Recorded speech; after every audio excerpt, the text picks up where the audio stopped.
Okay, yeah, got it. What's the other station stopped transmitting? I can copy. November 0, Bravo Delta Sierra, Missouri, 59 Hawaii. Got it? Okay, 73 Whiskey Hotel 7 Tango.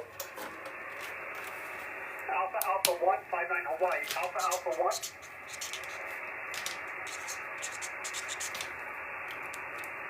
Okay, Tango Tango, what's the state? November Hotel, thanks. Whiskey Hotel 7 Tango. Whiskey 7 Victor. Hello, hello, hello. Thank you. Whiskey Hotel 7 Tango. I am trying to make a contact here on the 10-meter band. Zulu Sierra 59 Hawaii. Apparently there's a big contest going on. Thank you. Whiskey Hotel 7 Tango. Hello, hello. I should lift my radios up a bit. Hold on. I can hear you. Really weak off the back of the That's better. antenna. We want to get those radios in. Got to show off some radios. Hello, hello. I'm starting early today, Steve. Yes, because I missed last week. I felt, really bad that I missed last week. But I was in Lahaina in Hawaii. Hello, Dayhorn55. Hello, Melissa. Lobo Squatch. Yes, I thought I'd start early to make up for last week a little bit. Hello, Lemur. Thank you. Oh, I like your TikTok logo. That's very official. I so wish you actually worked for TikTok, and then I would plead with you to help me get my account back. Catherine used to live in Oahu. It's so beautiful over there. Thank you, Dodie. I appreciate that very much. Hello, Arizona. Is Arizona like the only place that doesn't have mystery drones yet? Hello, Tiff. I did, Nikki, just today I saw that somebody, Musk, I didn't even know that Elon had a brother, to be honest with you, but I saw that. Oh, Pluggy, thank you so much. My YouTube channel, I've started to post the same content as here, but it doesn't have all of the ones that were on my other TikTok channel. So it's about 300 videos short, I think, for the ones that were on my band channel. I can't believe I'm saying that. It seems so weird that I'm saying my channel was banned. So, no, this wild illusion, I didn't quit. I love the people. Like, there's such a community on here. I mean, you'll find out anyone new in the live. We have some great people that come in the live every week, and there's very much a spirit of learning. We have very generous, kind people with their time. We got Steve Summersell and Oklahoma Weather, and Ronnie comes in, and a bunch of other ham radio operators help me answer questions. So Pennsylvania, I know you have so many drones. Phoenix has a few. So Catherine in Pennsylvania, here's a weird thing. I put up a video today. Masterpiece, I go live almost every Sunday at 4 p.m. Pacific, or today I'm a bit early because I missed last week. I was in Lahaina, Hawaii. But normally I go live on a Sunday at 4 p.m. Pacific. But get this, I put a video up like about an hour or so ago. It's the most shadow banned video I have ever put out of over 700 videos. It's getting like almost, for me, no views. And I find it really strange. And it's of a really cool looking UAP shot in eastern Pennsylvania. So I'm like, why is this being so censored? Is there something to this? I can show you. I can show you what it looks like on my phone, because it's like really, really cool. Let me just scroll the video along. Look at that UAP, right? And what happens is the lady who shot this, she talks to it and it responds. It's like that's my last video up. But I'm like, why is this video that seems so innocent being so censored on TikTok? It's ridiculous. Like, of all the things I've put up that I would think would be censored, like when I find crazy shapes in clouds that may or may not be classified technology from someone's military, and those won't get censored. And then I put this thing up that a lady captured in Pennsylvania, and it's just thrashed with views. So yeah, well, somebody wrote and said, oh, I think it's a hologram, but I don't think it's a hologram because this lady, she's shooting this thing with a Nikon P1000. Now, for any of you who don't know about that camera has been discontinued. It's one of the most successful cameras Nikon ever had, and they discontinued it. It has, hello, Ronnie! Hello, hugs out to Ronnie. Yeah, it's an amazing camera, right? This camera has a zoom that is so powerful, like something like 700 times zoom. You can zoom in on the moon and see like everything on the moon. People have caught things moving on the moon and all kinds of stuff. And Nikon banned it at the exact same time that NASA struck a deal with Nikon to make cameras for their Artemis mission going back to the moon. And it's like, well, that's interesting. They banned this amazing zoom camera. Luckily, guess who got one right before they sold out? So, yes, I heard about that as well, Mike. I saw a video by John Ferguson, for anyone who hasn't seen it. And he makes drones and he deals with heads of countries and stuff. And he says they're doing the sniffing of those weapons also. So I heard though, Ronnie, that the P900 is not as good as the P1000. That is what I heard. Maybe I'm wrong. So, let's have a look. Yes, I saw, so I'm in Los Angeles in case, so Catherine, what's your conspiracy theory? I mean, I think they discontinued the camera because they don't want people seeing what's going on the moon, because you can literally see what's going on the moon with that camera. So, hot topic, yes, bum, bum, bum. Yeah, we've got so many hot topics. It's like, you know, we've got the drones, we've got orbs and drones. I mean, I was really excited to see what you guys all think. Hold on, I just dropped my marker. My first thing I've dropped today. Oh shoot, where's the lid? I have this amazing marker set that I got off TikTok with like 1 million of these, 1 million. For something like less than $20, but I just, oh, there it is. Oh, it's way away. I have to get it or else my marker will dry up. Okay, I will try not to drop anything else in the meantime. Okay. All right, it's very crowded in the ham shack with like 50 radios in here. I also have to show something that I got for my ham radio friends, but I'll do that in a minute. Oh, damn it. And I said I wasn't going to drop things. Oh, hold on. I have cool stuff off TikTok that I want to show people that I got. First of all, I do get sent some freebies off TikTok because of my channel, but I will only then show them if I actually think they're good.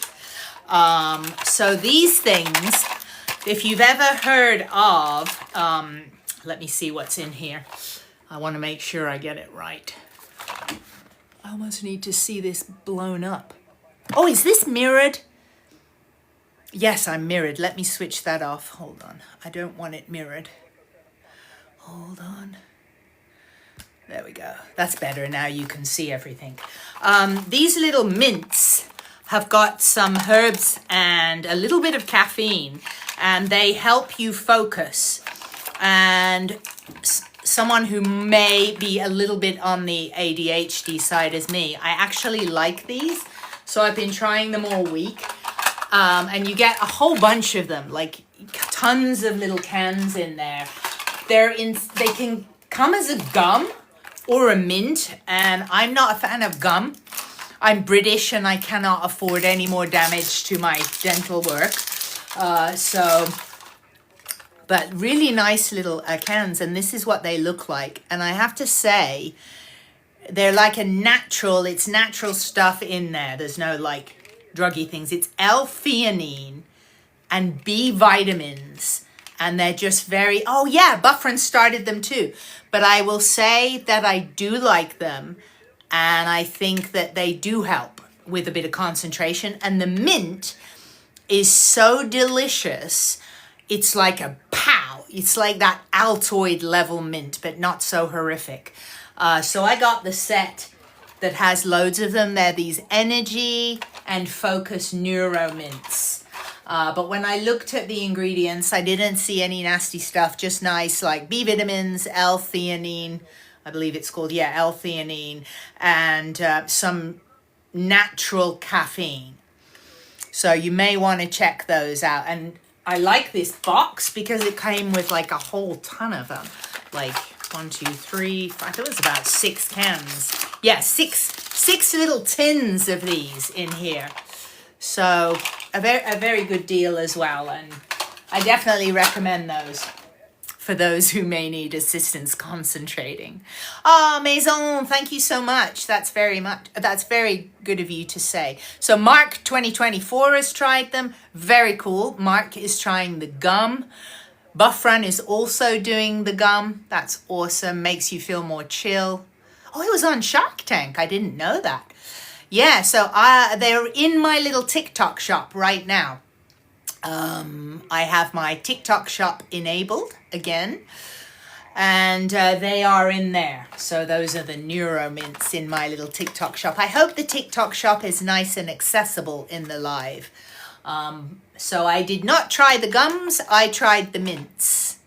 Because I didn't want to risk. I'm very dubious myself of gum because I don't want to pull out any of my 90 million fillings that I have from the UK.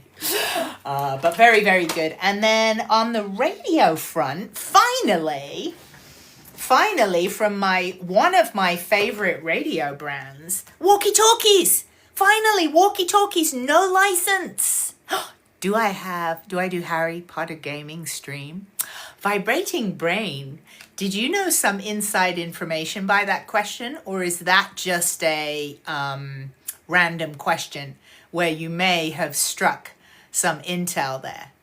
So, oh, Rona Octavia, I am so glad. This is not my account though, Rona. I did not get my account back. My other account had almost 300,000 followers, 700 videos, and 3 years of work, and it is gone. So I'm trying to look on the bright side, and I have started over, and now I'm up to, I think, like 19,000 followers, I think. It's a slow haul to start over again, but I'm trying to be positive. So I did not have all of my videos saved, but quite a few are on YouTube. So I am on 4 platforms now. I will not be making the same mistake again of putting all my eggs in one basket. So I'm on YouTube, X, and Rumble. Rumble is very small, like I'm putting my videos up there, but I noticed there's not too much activity. But X and YouTube seem to be picking up quite well. So we will definitely talk. Oh, thank you, Real Montgomery. I've had like amazing support from people, and that's why. Oh, well, looky here. Well, wait a minute. Wait a minute. Did art just become life? What? What just happened there? Now you just need to make one that's like $1 million. Thank you for that. Let me see this screen name. I can't pronounce you, but I know you end in thunder. So I like that, Thunder. We'll call you Thunder. Thank you for that. I love that. And that's why someone in my last account bought me this and sent me this. Squiggler, who used to come in. Haven't seen him a while. So that's the story. I'm on a whole new account here. So no, we're totally going to get into the drones and stuff. I'm just sharing a bit of really handy radio information. Finally, walkie-talkies. I've been asking this company, one of my favorite radio brands, Tidradio, that I partner with because I really like their products. I have loads of Tidradio products. They are definitely the brand that I recommend when people start out in radio. Just really affordable, but good quality, in my opinion. Very sturdy. I drop my radios all the time. I've had a bunch of like hand surgeries, so that also covers me that I am kind of clumsy. But they just have got these walkie-talkies. They come in a set of 2, and I tested them out. And I'm not going to say the brand. There's another big brand that sent me walkie-talkies. Very pricey. and I tested them out and I was not impressed. These walkie-talkies that are actually a fraction of the price of the big brand, these are way better. So those are the walkie-talkies. They come in a pack of 2. The sound is really nice. Turn on the radio. Really super simple. It's like, you'll notice there's no keypad to program. There's no removable antenna. That is what a walkie-talkie is. It is not a customizable thing like a ham radio or a GMRS radio. You've got the up and down volume and push to talk, PTT, and you're good to go. So I will tell you a heads up, because I like to be very honest about all the different things. The part that I found just a tiny bit frustrating was you have to open this. I recommend getting a screwdriver because you will kill your fingernails if you try and lift this up. Then in there is a battery, and that is what you charge with USB-C. So I'm not quite sure why they didn't just make this USB-C into it, but they didn't. But the quality was very nice, and I definitely went quite far away. In fact, I meant to calculate how far I went. I did a proper test because I like to tell people how far it was. Oh, here we go. I'm just going to put in the place I went to, and then I'll be able to tell you exactly how far it was. Dun, dun, dun. Here we go. So, now these are only, okay, so about just under a mile, I would say. Now that doesn't sound a lot, but for 2 watts of radio, that's not too bad, you know.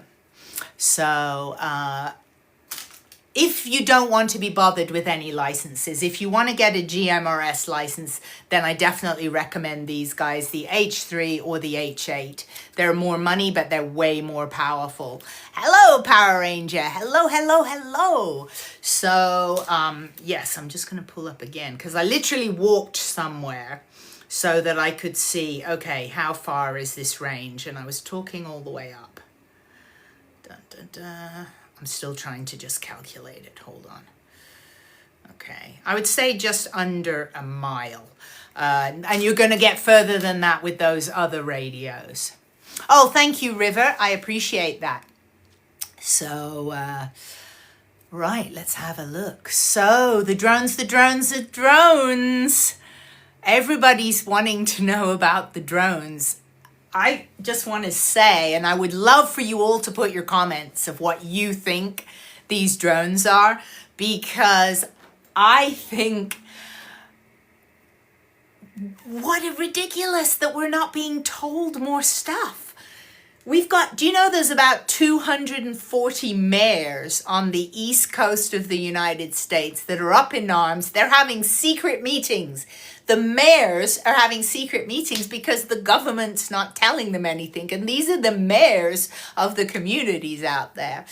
So what I have seen from all the videos people are sending me exactly is what Victoria says. It's not just drones. I have seen also these, like, for sure, orbs. I mean, if you look at the very last video I posted, which is the most shadow band video I've ever put up in over 700 videos. What this lady captured was incredible. Yesterday at 5 p.m. in Eastern Pennsylvania, this lady had the P1000 camera and she got this incredible, like, I don't even know whether to call it a UAP or a plasma or what. And the most incredible thing is she was talking and she said, "Can you hear me? Can you hear me?" And the thing started to react and vibrate really, really quickly. And I caught it, I showed you in the video. I haven't seen the birds. I hope the birds are okay. I always worry about, you know, nature when this big technology comes in. I think myself, my own personal theory is the drones that we see with all the red and yellow lights are the United States, because if it wasn't, they would surely pew them down out of the sky, you know. Hello, Iowa. You know, Third Magician, I mean, there's plenty of real birds out there, but I'm not saying there may not be some others that are some tech, because I have seen people catch some mosquitoes that are actually little nanotechnology things. And I've also seen some pigeons that are spy, like drones to look like pigeons with little cameras. But when people say birds aren't real, my whole family's had birds our whole life, and we've rescued birds, so there's plenty of birds that are real for sure. So birds are tripping out. Ooh, what are they doing? What is happening with the birds? I don't like to hear anything. Yes, she did, Neil's dad, she did. And she talked about the G word, big G man, and it just seemed to light up, you know. Ronnie says birds are dinosaurs. They have been along. They're tiny pterodactyls. They've been in here a long time. Hello, Laura Ann. Hello, beautiful Western Australia. How's it going, Ben? So, Carla, that's what I heard as well. There's a guy called John Ferguson, and he's in drone manufacturing, and he's traveled and met with the heads of state of different countries and stuff. And he said that is what they're doing. And that guy, you can look him up. His name is John Ferguson. He's done some updates. But basically what I'm telling you is what he says. He says that the heights those drones are going, they're very low to the ground, and he says they're sniffing, and they can literally have sensors to sniff for gas leaks, and they can also look for radiation leaks and stuff. Now here's the thing.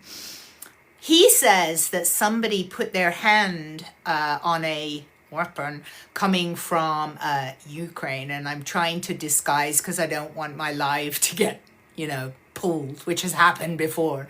So from Ukraine, apparently 8 of those N weapons, the N word, the big N word to do with weapons, 8 went missing, and supposedly 1 has made its way or is coming back to the United States. And they said that these drones on the East Coast are looking for it. They're looking for a radiation signature, but that doesn't explain all the other states. There have been major sightings by airline pilots in Eugene, Oregon a couple of days ago. It's all over TikTok. You can hear the air traffic control, and the pilots are literally saying there are 4 of them, and they're referring to them as targets, meaning they're not something of our own, and you know, these are professional airline pilots talking about it. So let's have a look. Critically Chris, where does the info come from? So there's a guy called John Ferguson. He's on TikTok, and he shows all his credibility. I can show you what he looks like. So he has gone into depth. Here is what he looks like. This guy, and there's his little screen name there, John Ferguson 88, I think that is. John Ferguson. So he is in the drone business, and he is adamant that what they are doing is sniffing out bad weapons along the N-word kind of weapons. Yeah. So we are in a Call of Duty universe. I mean, hello, Adam. How's it going? We're in drone talk right now. We had a bit of radio talk, and I'm interspersing it. By the way, another really cool gadget. For some of you who might already have Baofungs or other radios that were inexpensive, there's a super gadget, which you should get if you have any of those like made in China radios. And it is this little guy, also from Tidradio. And this turns your cheapy little Chinese radio into a Bluetooth programmable radio. And for anyone who's ever tried to program a Baofeng, which I have them floating around here, these guys, it's not a fun experience to program a Baofeng. And the way it works is you just plug that in the speaker and mic jacks of the your radio, and this charges with USB-C. And your phone, you just switch it on, and it will look for, your phone will look for this. And there's a free app that you get on your phone, and the app is called OD Master. That's the app. I have never read a manual, so likely you do not need to read a manual either, but that's the free app. And you can take all of those Baofengs and Quanshengs and, oh my gosh, every brand you can think of, the Tidradios. What else we got floating around here? Just tons and tons of brands of radios, and you can program them wirelessly with your cell phone. So that is in my little TikTok shop as well, my showcase. Very much recommend to make your life easier with all your little made in China radios that you may have. So there we go. So, right, let's go. Bum, bum, bum. Let's have a look. Drones are studying the plasmoid orbs. Yes, I mean, I would be studying those orbs as well. If you didn't see my very last video I posted, just amazing footage from a lady named Pauline Morgallo. I mean, I've never seen anything like this. Look at this thing. Look at this. Watch this thing. So she talks to it, and when she talks to it, it starts to vibrate super crazy. So in a minute, you're going to see it go nuts. I mean, what even is that? What is that? I have never seen anything like that. It's incredible, very beautiful. Look at it. And that's when she's talking to it, it kind of comes to life.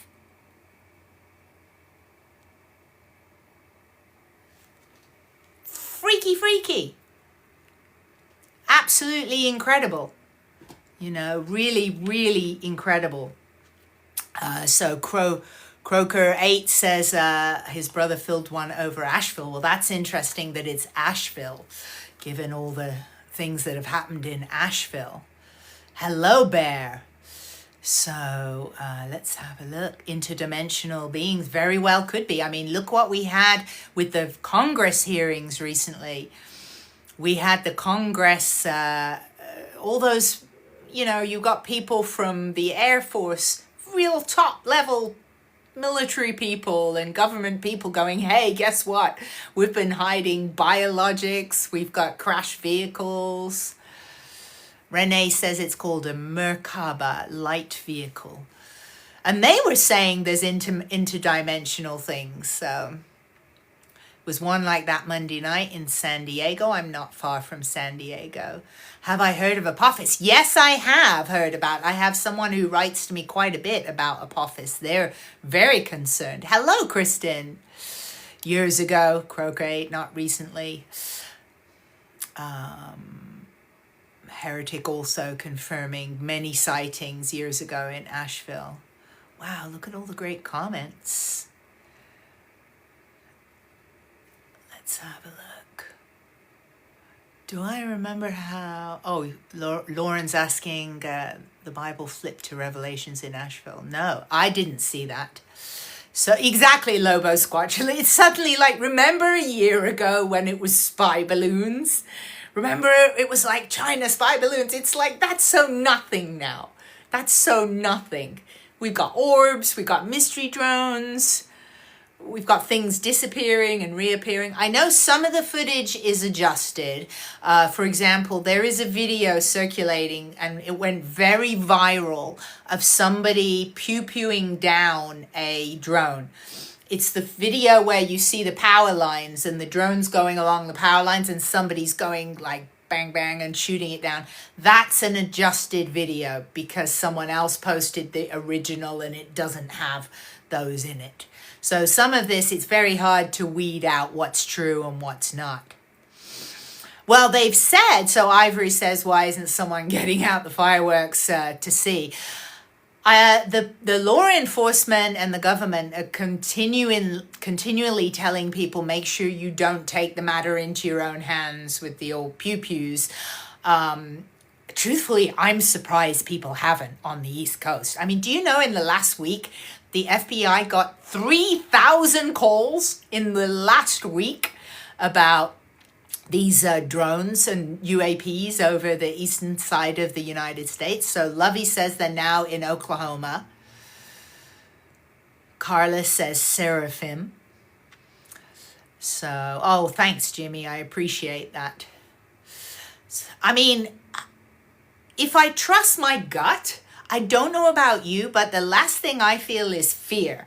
If anything, I feel a little bit excitement. It's like, hey, there's something that the government can't handle that's more powerful than the government, and it's not hurting us. So maybe this is like a plus. Steve Summersell, no worries at all. I think prioritize the mum. Definitely prioritize the mum.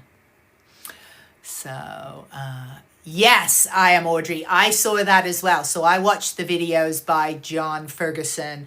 And that is, I believe, that guy because he's very grounded. He literally came on TikTok to make those videos. You can tell this isn't a guy that's doing social media. He's just very grounded. And he's like, hey, I own a business. I make drones on a high level, like serious drones, not like commercial little, for the public. He makes them for governments and stuff. And he shows some of his documents to support who he is. And he talks very matter-of-factly and very knowingly about the height that those drones are flying. And he says they're sniffing out something. I mean, some of those drones are flying at the height of people's second-story windows, like really low. Can you imagine how freaky that would be out there? We got El Spivvy in New Jersey. We want on-the-ground intel on the drones, El Spivvy. Hello, Chandra Pivo. Victoria saw a triangular shape. Oh, well, I posted another video on the, what's the XP4, X4P, what is that? Military. There is a drone that is super clever. And the drone is so clever, I have a picture of it here, it can turn itself into, so here it is as a drone, right? And then in about like a few seconds, it can start to spread those little things out and it becomes this. So it's a trans-wing aircraft where it can go from a drone to a plane. Well, I think that might be a part of at least some of the sightings because we've had so many people saying, well, it was a plane, but then it seemed to be a drone. So hello, Melissa in North Carolina. Good to see you. Yes, apparently like the Osprey, Lobo Squatch. Oh, text. Nothing exciting. Do any of you do that when your text goes off? That in your dream imagination, something's exciting gonna happen when someone texts you and it's just like, something's ready at CVS or whatever, Your paint order's ready. So, hey, War Deadpool, good to see you. Hello, my dear friend and colleague, War Deadpool. So, War Deadpool, what are you thinking of this? Because I know you follow all the aircraft. I definitely want to know what you think about all of this. Myself, I'm at, from all the footage that people are sending to me, yes, for sure, there's what appears to be tons of government drones up there that clearly are on a task. Most likely sniffing out the weapons that begin with N or some kind of a leak, radiation signature, gas leak. But additionally, I think there are genuine UAPs. From what I've seen of the footage that people are sending me, I've seen incredible footage of UAPs. In fact, I saw a video and I swear I screen recorded it and it didn't screen record to my phone. I don't know why. And it was an incredible video posted yesterday of just a regular guy shooting one of these, when I say shooting, I mean filming one of these drones, and it puts up a web, like this sort of light web, so that it cloaks itself. It was an incredible video, and straight away I recorded and it's nowhere to be found on my phone, as though it was deleted. But that was an amazing video. So War Deadpool doesn't know what they are. Lots of possibilities. Yep, government stuff. A lot of North Carolina folks in the house. Big love to North Carolina. I was with my other account before I got banned. I was trying to do what I could. So was War Deadpool. We were trying to do what we could. War Deadpool was a total hero, boots on the ground in Tennessee, helping distribute stuff. And I was trying to help War Deadpool, sharing information. Can you believe one of my videos that I put up before my account was banned was where to donate to the people impacted by Hurricane Helene, and that video got a strike, and it was where to send donations to North Carolina, and that video by TikTok got a strike. So yes, I did just get back from Lahaina in Hawaii. If you know, you know. It was a research trip. So yes, I did find out a lot of interesting stuff. And truthfully, so anti-capitalist, it was definitely not randomly banned. I have lots of intel from employees of this very platform.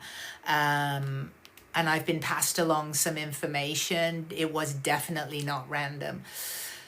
Very, very crazy and extremely frustrating because it was so much work on that. But we got to be positive and start over. So, Ronnie, I interviewed people. I went to Lahaina and I interviewed a lot of people. And I was really anticipating finding something to do with what we've all heard, the conspiracy theories, you know, something that wasn't right.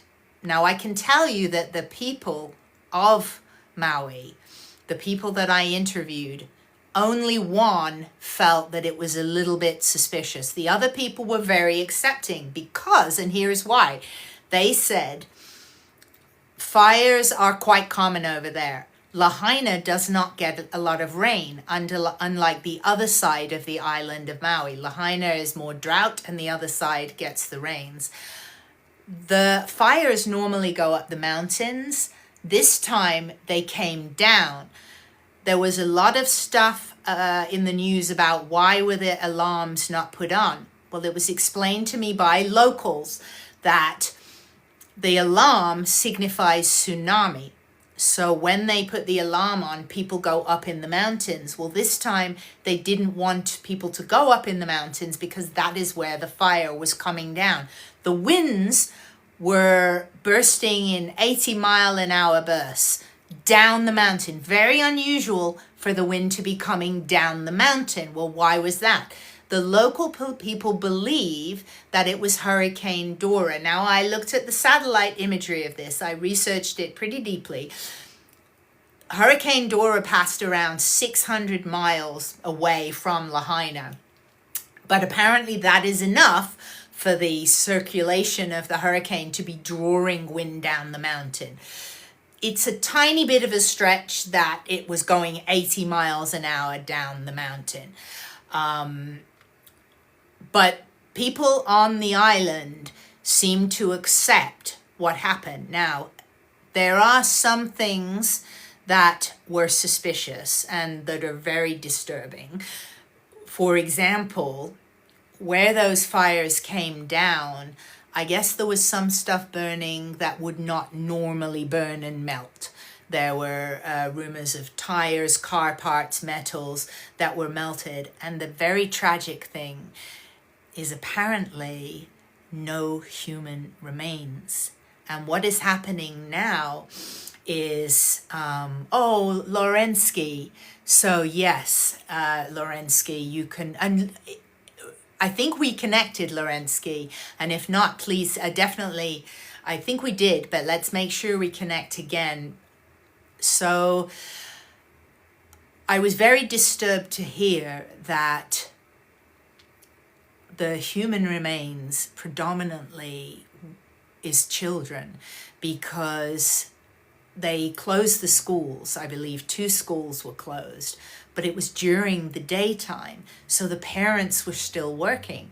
And most parents, apparently, because it is very expensive over there, you've got both parents working jobs. So the kids went home and there was no one at home. So the kids go in, and I was told by local people that because of the winds, the 80-mile-an-hour winds, the fire was moving at 60 feet per minute. The fire was jumping like, even now I'm wondering if it was a second, 60 feet per second. It was very, very quick. Like everything was done within a couple of hours as far as the damage. But the remains, I was like, well, were they able to at least have proper burials and stuff? And they said no, because they cannot identify the remains. And tragically, what they're doing now is they're taking the debris and it's becoming a landfill on the island, and there isn't a way. Apparently they've had forensic people go in and they just can't identify anymore. So there are so many missing. People go in and they just can't identify anymore. So there are so many missing, and those are children. Now, to put a couple of things that were conspiracy theories to rest, I didn't hear anything at all about lasers over there. And also there was a lot of talk about Oprah. Well, Oprah, when I saw where Oprah lives, it's really far from where the fires are. So it wasn't like you heard a lot of people saying, oh, how convenient, it got this poor area, but it didn't get Oprah. Well, here's a big thing that did play into it. And I asked multiple people about this who live in Lahaina, and everyone told me the same thing. This was a disaster waiting to happen because the buildings that burned were old buildings with old code. Not only was it old electrical, everything was poorly maintained. And they said part of the culture of the people of Hawaii is they're very relaxed. Of course, you can imagine island people and island mentality, that it's like, well, we're going to, we're not going to stress about that. Let's not stress about rewiring a house when we don't need to do it. Additionally, there was tons of expansions of property, and those properties were done without code. So they were done illegal expansions, basically. There's footage on a Ring camera of the first power pole going down. So again, people who conspiracy theory of how the fire started, there's footage of power poles coming down, setting the fires, and the winds just pulled and pulled and pulled to spread that fire. And then you've got the old electrical, and then you've got these houses that were illegally sort of put together. It was, all of the people that I interviewed said that this was an accident waiting to happen. There had been much, exactly as Lorensky says, government apathy sums it up. As far as things when it actually happened, loads of people went to the ocean, and thank God for civilians, all of those tourist boats, those catamarans that take people out whale watching and snorkeling, they rescued a lot of people, the civilians did, but it was left to the civilians. And that's what myself personally, I don't understand. There's a lot of naval situations in that area where was the military sort of coming and picking people up from helicopters and stuff. So let me just, someone passed their general. Oh, Mun 7 at 6. Congratulations for passing your general. That's brilliant. So, yeah, now Asheville, oh my gosh. I mean, well, I think Asheville was part of why my account was banned, because I did find some stuff. Let me see if I can show you this. I don't want to get this account banned, but I want to show you something that not a lot of people know. In fact, Lorensky, I'm going to ask you if you know this. I'm just only going to show you quickly because I don't want to get this account banned. But let me just find something I want to show you. Hold on. It's an image. I'm just going to find August the 8th last year, and that is the date of those tragic fires. Let me just get to the location. And you guys can tell me what you notice when I go over here. For starters, look at all the storms. So this is last year. Look at all the storm activity that was going on. Now that's the 9th of August. Now we've got, I'm just finding some specific, okay. So I'm going to show you a picture. And I have never seen anybody talk about this. What do you notice about this picture?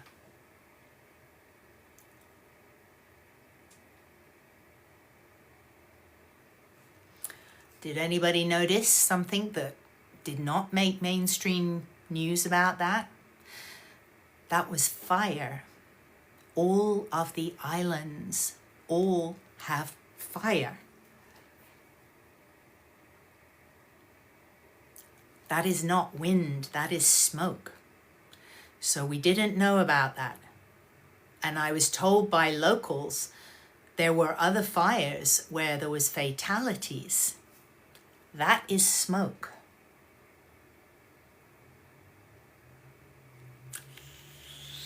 So we never heard about the other fires, did we, on the mainstream news?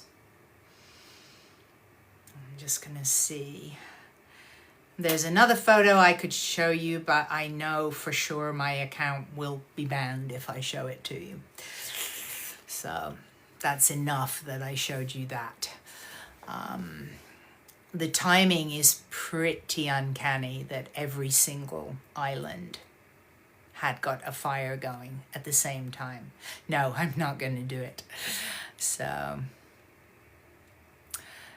yes, so Lorensky confirming that as well. So no, Pamela Rose, that was a year ago. That was August the 8th, 2023, during the Maui fires. And what people didn't know is that all of the islands had a fire. So yeah. Yes, bananaed. That's what I'll say, Faith. My account was bananaed. So where can you see top secret stuff? I've posted some of those bananaed videos on X and YouTube. I also have my how-to videos of radio on YouTube. You have to search for them, but if you look at the time of Hurricane Helene, which was around September 28th, I think, Hurricane Helene, I was posting tutorials for those impacted by Hurricane Helene on how you use these radios. Even if you have never seen a radio, I took from the beginning how you use a radio. So Faith, this is a different one. My other account was fully bananaed, and thank you for suggesting that. That was a really good idea, not to say the B word. So my other account was fully bananaed with no active violations and no warning. And I had nearly 300,000 followers and 700 videos and 3 years of work. Hello, Delta 06, or Delta Oscar 6, sorry. There you go. So I've come back on a new channel now. So, Sanity Dweller toured the islands.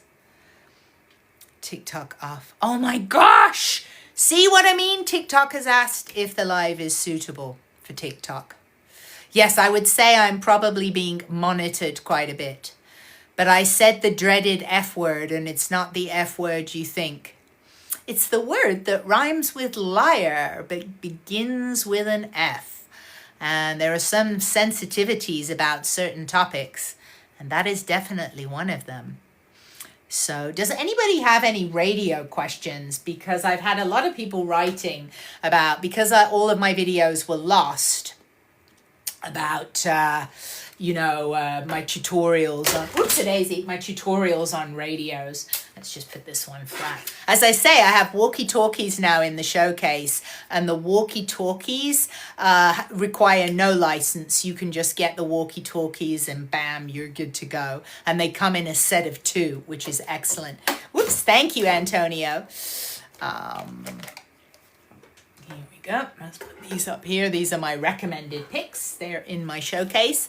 The H3 model is 5 watts, and the larger one, the H8, is 10 watts. What did I just see? Superpower hands. Thank you, Detroit. Thank you very much. So I 100%, Sue, recommend radios. 100%. Now, if you're just looking, let's say if you've got kids, for example, and they're going to be, you know, within a few blocks away, I recommend the walkie-talkies because they're so simple. There's no programming. Turn on the radio. You just switch them on and you're good. They come as a pair, and all you do is match the channel. Channel 1 is going to be talking to channel 1. Turn on the radio. The quality is very nice. So I can go up to channel 2. So let me press. This is a test. This is a test. So I could go out the room and you could hear this, but I'll try and muffle myself over here. We'll do a test. This is a test, a sneaky test. So I'll turn it up louder. Oops, this is a test. Oh, it's doing that because I have the microphone on my iPad. You won't have that problem. It's because when you put a microphone to a microphone, it gets feedback. But these are super simple for like a very basic purchase is the walkie-talkies.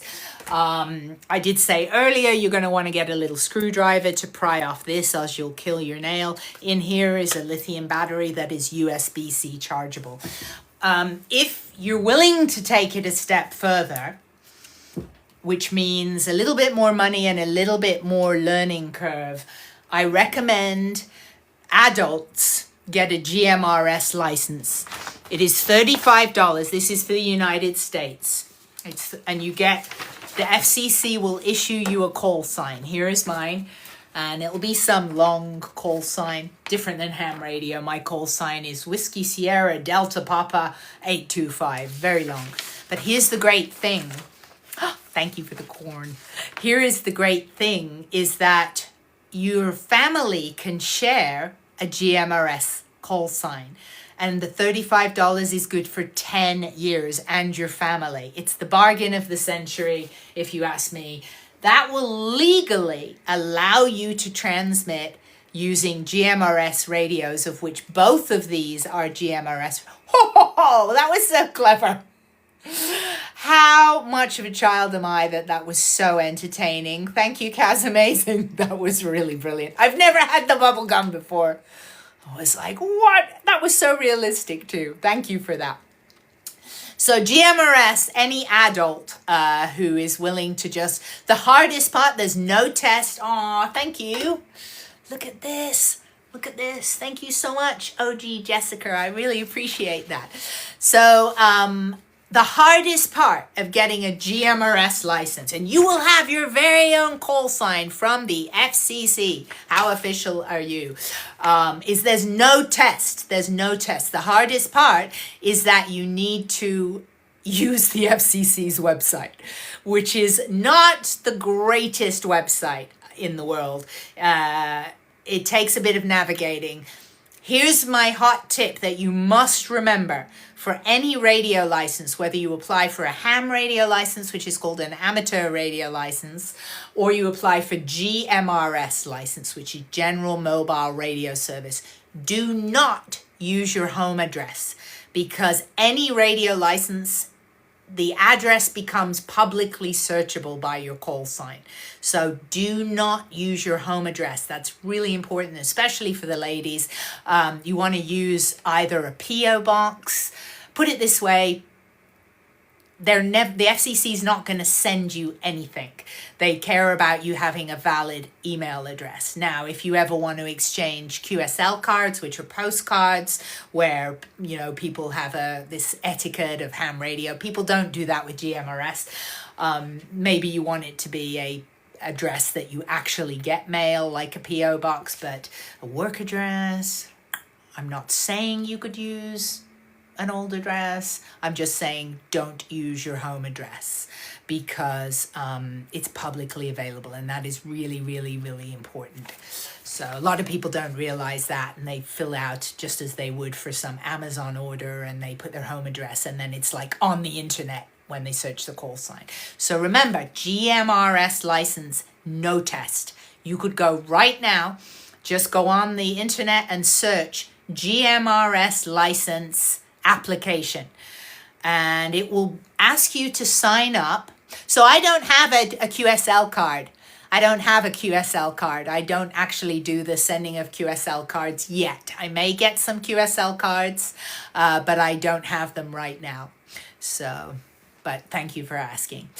So, but my call sign is November Whiskey 6 Sierra, if you want to look me up for ham radio. So, let's see. So, when you go to the FCC's website, the FCC will want you to get a FRN number. That is FRN, let's see, Foxtrot, Romeo, November, FRN number. It stands for Federal Registration Number. You want to do this. Don't be lulled into people on YouTube, in particular someone whose name I shan't say, that think it's all a conspiracy to get information from you. The only reason licenses exist in radio is really nothing to do with you. It's about protecting other people.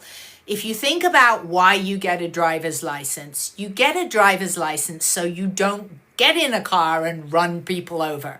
It is exactly the same with a radio license. You get a radio license so that you know the basics of how you're not going to run over a communication that's maybe the military or an ambulance driver trying to deliver somebody's dad who's having heart problems. That is why radio requires a license. So when you hear people doing the whole, the air is free, I shouldn't need a license, it's the same as a car license. It's to protect other people. And the fact you don't need to put your home address, just give a valid email address is all you need. Put your correct name and an email address that is valid and that you're going to keep valid. Do not use your home address. And that is it. So anytime you hear someone, there's a particular channel on YouTube. It's a very harmful channel to the radio community because it discourages people from getting licenses. And what that does is put you at risk of huge fines. And people who think, oh, I won't get fined, ask the guy who transmitted on a Baofeng during the wildfires last year who was fined $34,000. Ask him about that. So I'm just saving you a whole load of hassle. The way to do it is to do it right. So you get your GMRS license. That is what any adult in the live who wants to get emergency comms, really that is what I recommend. You can get the walkie-talkies, but they're going to be limited to 2 watts. These are great for giving kids, they're really lightweight, or if you have a large property. So these are not going to go miles and miles, though. These are probably going to be under a mile of communication, not miles and miles. But when you get into these, you get into more miles and more advanced radio functionality.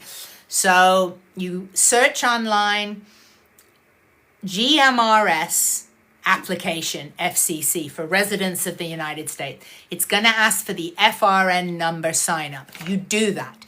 Why would you want to do that? Why do you have to sign up for that? What that does is for any radio license that you ever want to sign up for, if you want to get an amateur radio license, or you're a ham and you want to get your GMRS license, it means that you don't have to fill in your social security number. What you don't want, if you become a ham radio operator, what I do not encourage is that you just skip the FRN number and you study for a ham radio license. I have a great school in my link tree I recommend with great coupons. I don't recommend that you skip the FRN number, because what it means is when you go to take your exam, you have to put your social security number, and then that piece of paper is floating around with your social security number. Much better to apply for the FRN number. It's free. You have it for life.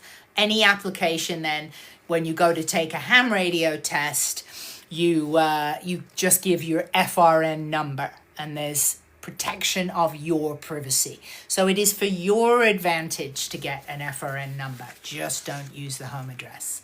So, hello, Turkey. Hello, hello.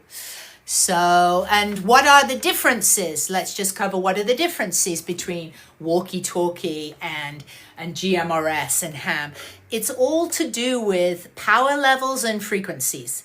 That is the difference as far as how you can communicate. Now, there's radio differences. We would call that the hardware differences. You can change antennas. You can program in frequencies. You can't do that on walkie-talkies. Hello, Jean-Charles Poitier in the UK. So, well, here I go says, yes, it's so the FRN is linked to your social security number for sure, but it disguises it for when you're filling in paperwork. Like I did my ham radio test in a parking lot during the pandemic. So I give my paper to somebody, a stranger. I don't want to hand in my paperwork with my social security number on. So you just have the FRN number. Hello, London, UK. So, wow, did I fix my clock time? Oh, no, I didn't. Okay. It feels like we've been live for so long, but I guess I did start early. So, so if there's any other questions about it, yeah, ham radio prep is fantastic. That is how I got my license, is hamradioprep.com. It's in my link tree. TikTok will give strikes if I say other web addresses, but it's hamradioprep. You know what?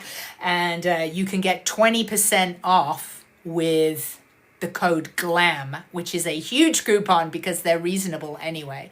So definitely use the GLAM coupon, and those are in my link in bio. Hello, France. So which works best if the grid is down? Any radio. So radio is radio. If there's no power and no internet and no cellular, you can still use your radios. Now, is radio completely infallible? Theoretically, if there was some EMP, like a giant electromagnetic pulse that might be done, or something of that nature, or jamming frequencies, it could compromise the radio. But radio is still better odds for sure than your cell phone or the internet or, what am I missing? Yeah, cellular, internet, power grid. Those are going to be, CC, are you asking for a translation? I don't speak, I only do the broadcast in English. So, well, here I go, says Faraday bag. Yes, so a great place, believe it or not, a great place to keep radios is in an old microwave, because microwaves are designed to keep frequencies in and protect you. Well, they're also designed to keep frequencies out. So you can literally have an old microwave and you can plug it in so that it's grounded, and put your radios in there.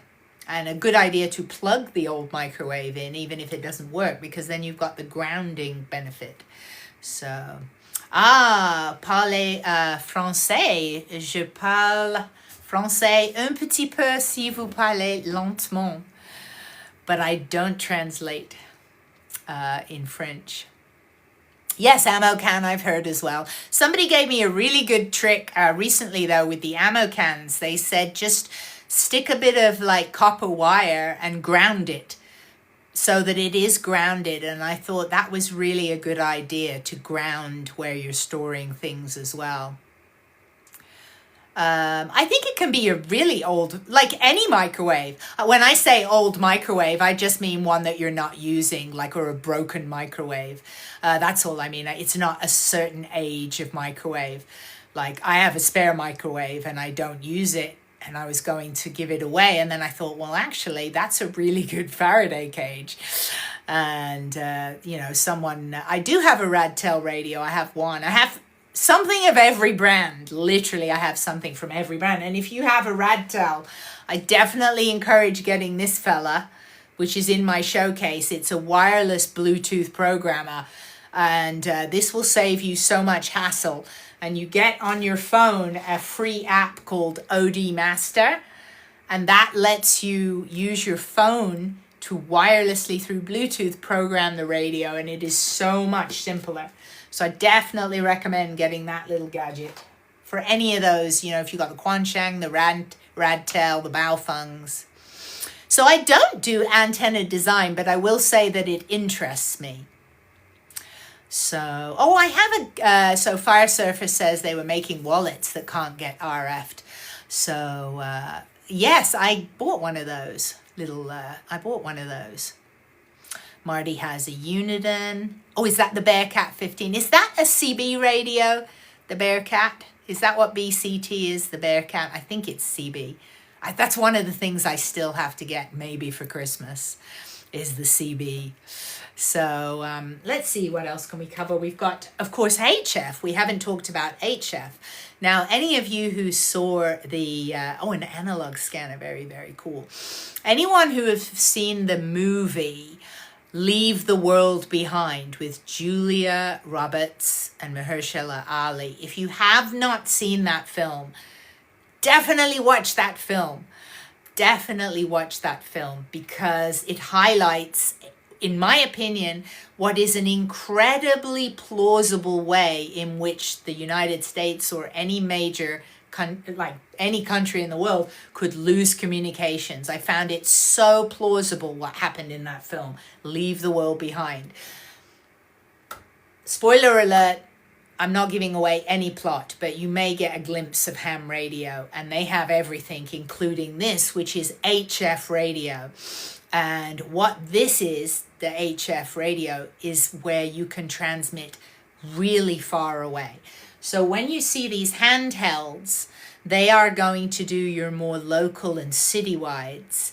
But when you get these big puppies that are called HF radios, high frequency, these wavelengths are very long. They can literally, one wavelength could be 160 meters long, and they go thousands of miles. I have spoken over 5,500 miles away multiple times. So yes, two-way, you can absolutely, you can get into radio. I was saying you can get walkie-talkies. These are all in my showcase. These are the brands I recommend. These require no license, no test. You just buy them and use them, and they come in a pack of 2. If you want more powerful radios, I recommend these models, the H3 and the H8. They're just different prices with different power levels. And these you can transmit further because they're more powerful, and they're basically better quality and more professional sort of radios. And then if you want, you can move up and do ham radio, which also is legal on these same radios, which is another reason I recommend them. So let's have a look.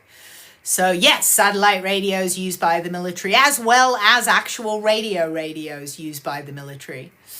So let's just have a quick recap. So a nice person saying about clip the diode. Well, I know that's how you mod these radios. There is something called a MARS mod. And what that is Military Auxiliary Radio System. And what that means is anyone who's a licensed ham radio operator in the United States is allowed to register to volunteer their equipment and their time to be the ears of the United States military. Many of you probably didn't know that. Civilians are actually a big part of the ears of the military, but you do need to be a licensed amateur radio operator. And once you even just have your technician license, you can apply. They like it if you have your general license, because most of the nets, I believe, are done on HF military frequencies.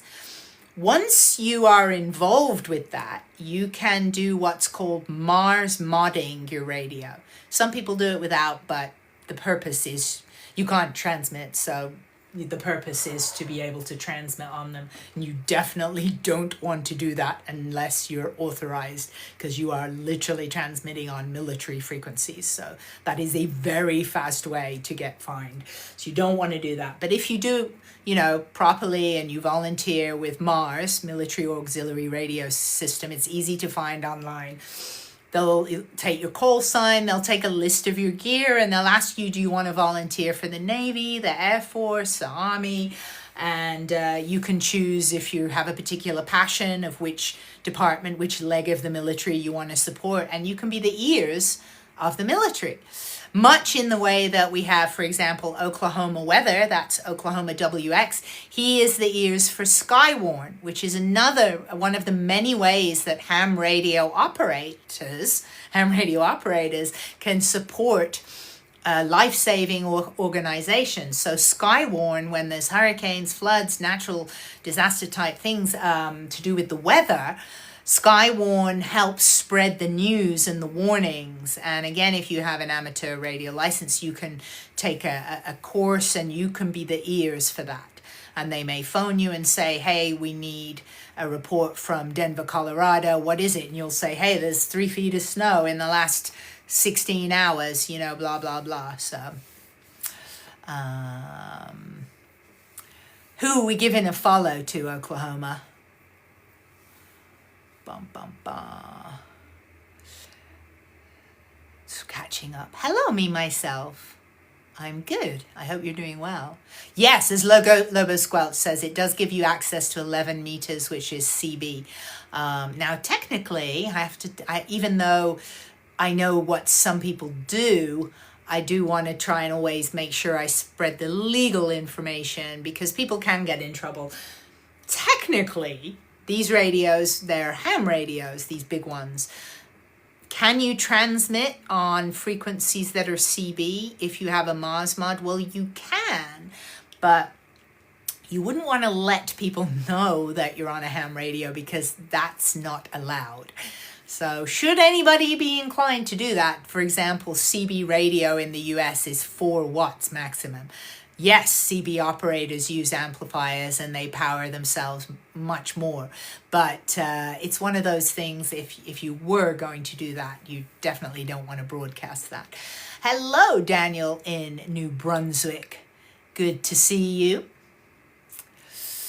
Am I keeping an eye on the New Madrid earthquake? Let's see, I've got my earthquakes right behind me. Now, I tell you what, I don't know if you can see up here, I will tell you, the West Coast here where I live, Los Angeles and all the way up California and Oregon, it is definitely more earthquakey right now, because I can tell you just a couple of months ago, I would see tiny yellow dots, tiny. And lately, we have definitely got a congestion of earthquakes and larger earthquakes going on here. Now, the truth of it is there can be other things that cause those, but I can't talk about those or else my account will get bananaed again. So, but maybe if you're following me on one of my other platforms, you might know. So, excellent question, Rod. That is such a good question. Is ham radio an application? No. Ham radio is a bunch of frequencies that you can talk on once you get a ham radio license, and it opens the doors for you to be legally allowed to operate a range of radios that can be very, very powerful and transmit from locally to thousands of miles away across the world, all around the globe. Yes, I said the G word there. So that is what ham radio is.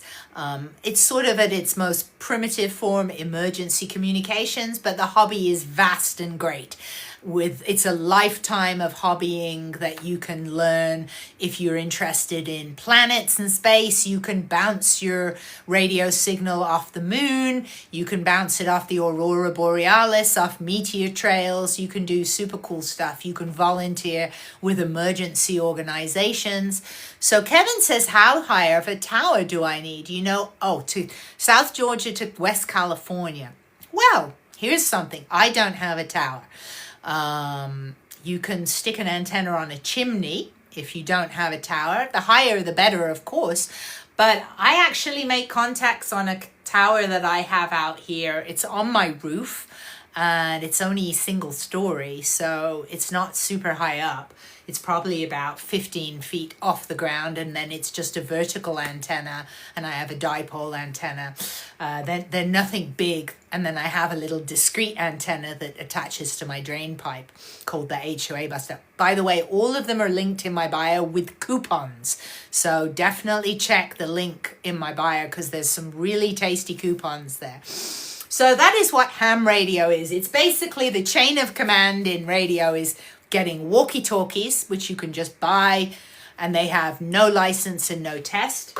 You're up and running straight away on walkie-talkies, but they're max 2 watts, and then you can get these radios which do GMRS and ham radio. These are phenomenal radios. I highly recommend them. They're in my showcase because they are legal for either GMRS or ham.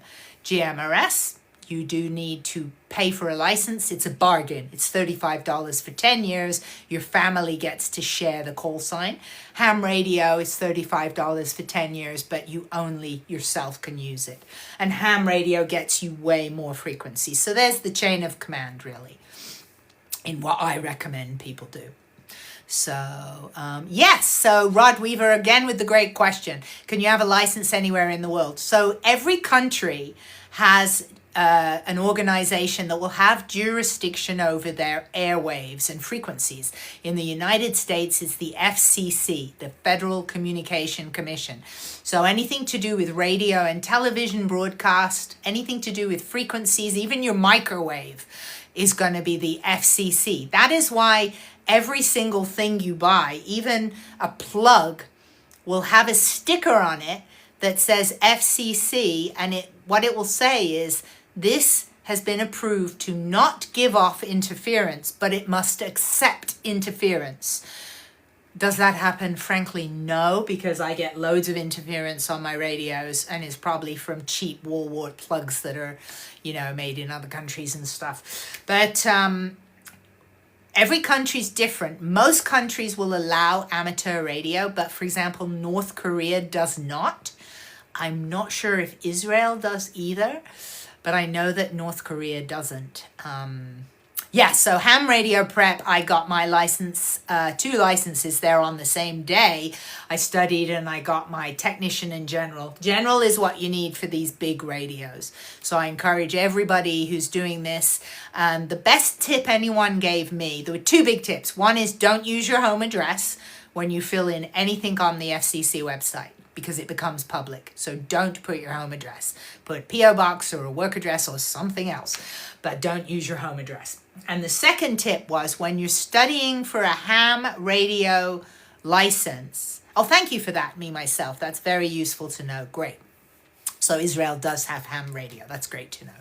So when you are studying for a ham radio license, study for technician and general at the same time, because there's an overlap of questions, so it's easier to pass that second license, and the general is what gets you on these radios. And then you're set for life. You're good. You never have to test again. Every 10 years, you're going to renew. Just pay the $35 every 10 years. I think it's a bargain, absolute bargain. A lot of money goes into protecting radio frequencies for amateur radio operators. So there's always going to be these disgruntled people. Oh, Lara says Israel does not have a ham radio program, but we've got me, myself says they do. Why don't I just look it up now? Hey Siri, does Israel have an amateur radio program? Yes, here we go. The Israeli Amateur Radio Club, IARC, founded in 1948. So there you go. Look up IARC for Israel. There you go. Does anyone else's Siri do that? Mine is like, it goes, huh? Every time I ask Siri a question, and it drives me nuts, and I don't know how to turn it off. I will demonstrate. Hey Siri. Uh-huh. I don't want her to do uh-huh. Does anybody know how to stop? I've even asked her to not do this, and she won't. She just still will go, It always makes me feel like I'm interrupting her as well, like the way she says it, like Siri, It's like very triggering. I just wanted to listen and answer the question. Anyway. On GMRS, how do you get your license? Great question, Booney. So search GMRS application FCC. The site will come up, and what you want to do is follow all the instructions. I remember that there was a web browser that didn't work, and it was highly frustrating trying to pay my $35, and it kept failing. I believe, if I remember correctly, the successful web browser, I think, was Safari. No, not Safari, Firefox, sorry. So Chrome, I think, didn't work, and Safari didn't work, but Firefox did. So save yourself some trouble and start with Firefox. You're going to sign up for an FRN number. Whoa, almost thought there was an earthquake there. Sometimes my house creaks, but it wasn't. But that is what it sounds like when there is an earthquake. So FRN number is your federal registration number, and you're going to fill that out. It's free. Sign up for one. It's your private number for life, your FRN number. And then when you've got that, that's going to take you about 5 minutes. Then when you've got that, you're going to apply for the GMRS license, and they're going to ask you for the FRN number that you just got. So make sure you keep that nice and safe. You're going to have that number for life. And again, just do not use your home address. And you pay your $35 for the GMRS license, and then you can get one of these radios I have in my showcase that are excellent. And they're so good, these radios, because you can boot them up as GMRS or ham radio. Or if you have both licenses, you can even unlock and boot them up open, which means you can use all the frequencies of GMRS and ham radio. So really valuable. So Shush says to try this. Okay. Hey Siri. From this point on, I want you to acknowledge me without saying anything. Do you confirm? Oh, but then maybe I just told her not to say anything. I'll try it. Okay. Hey Siri. See, it didn't work. Why am I the only one with a Siri with an attitude?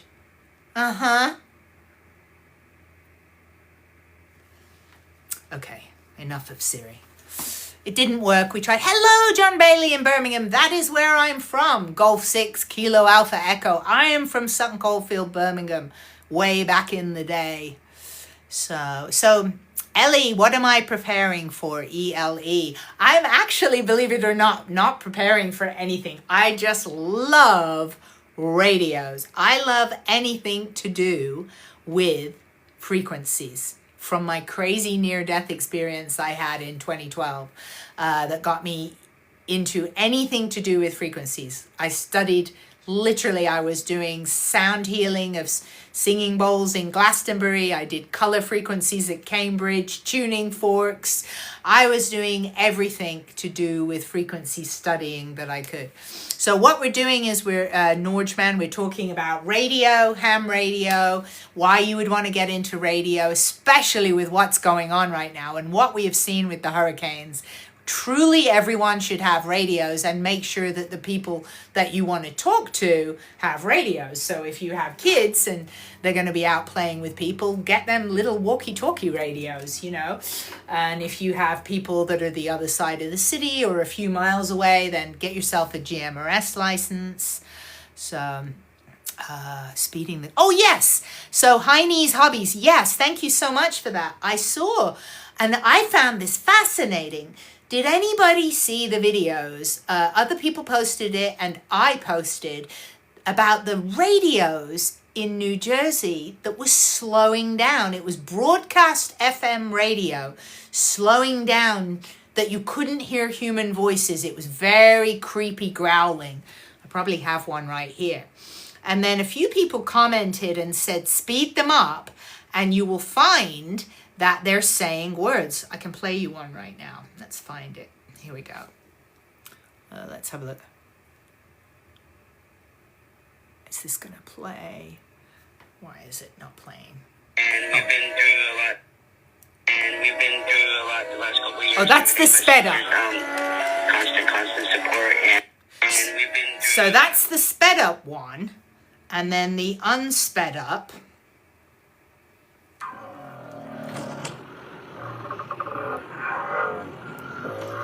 Oh my fucking god, I'm freaking out. Can you hear that?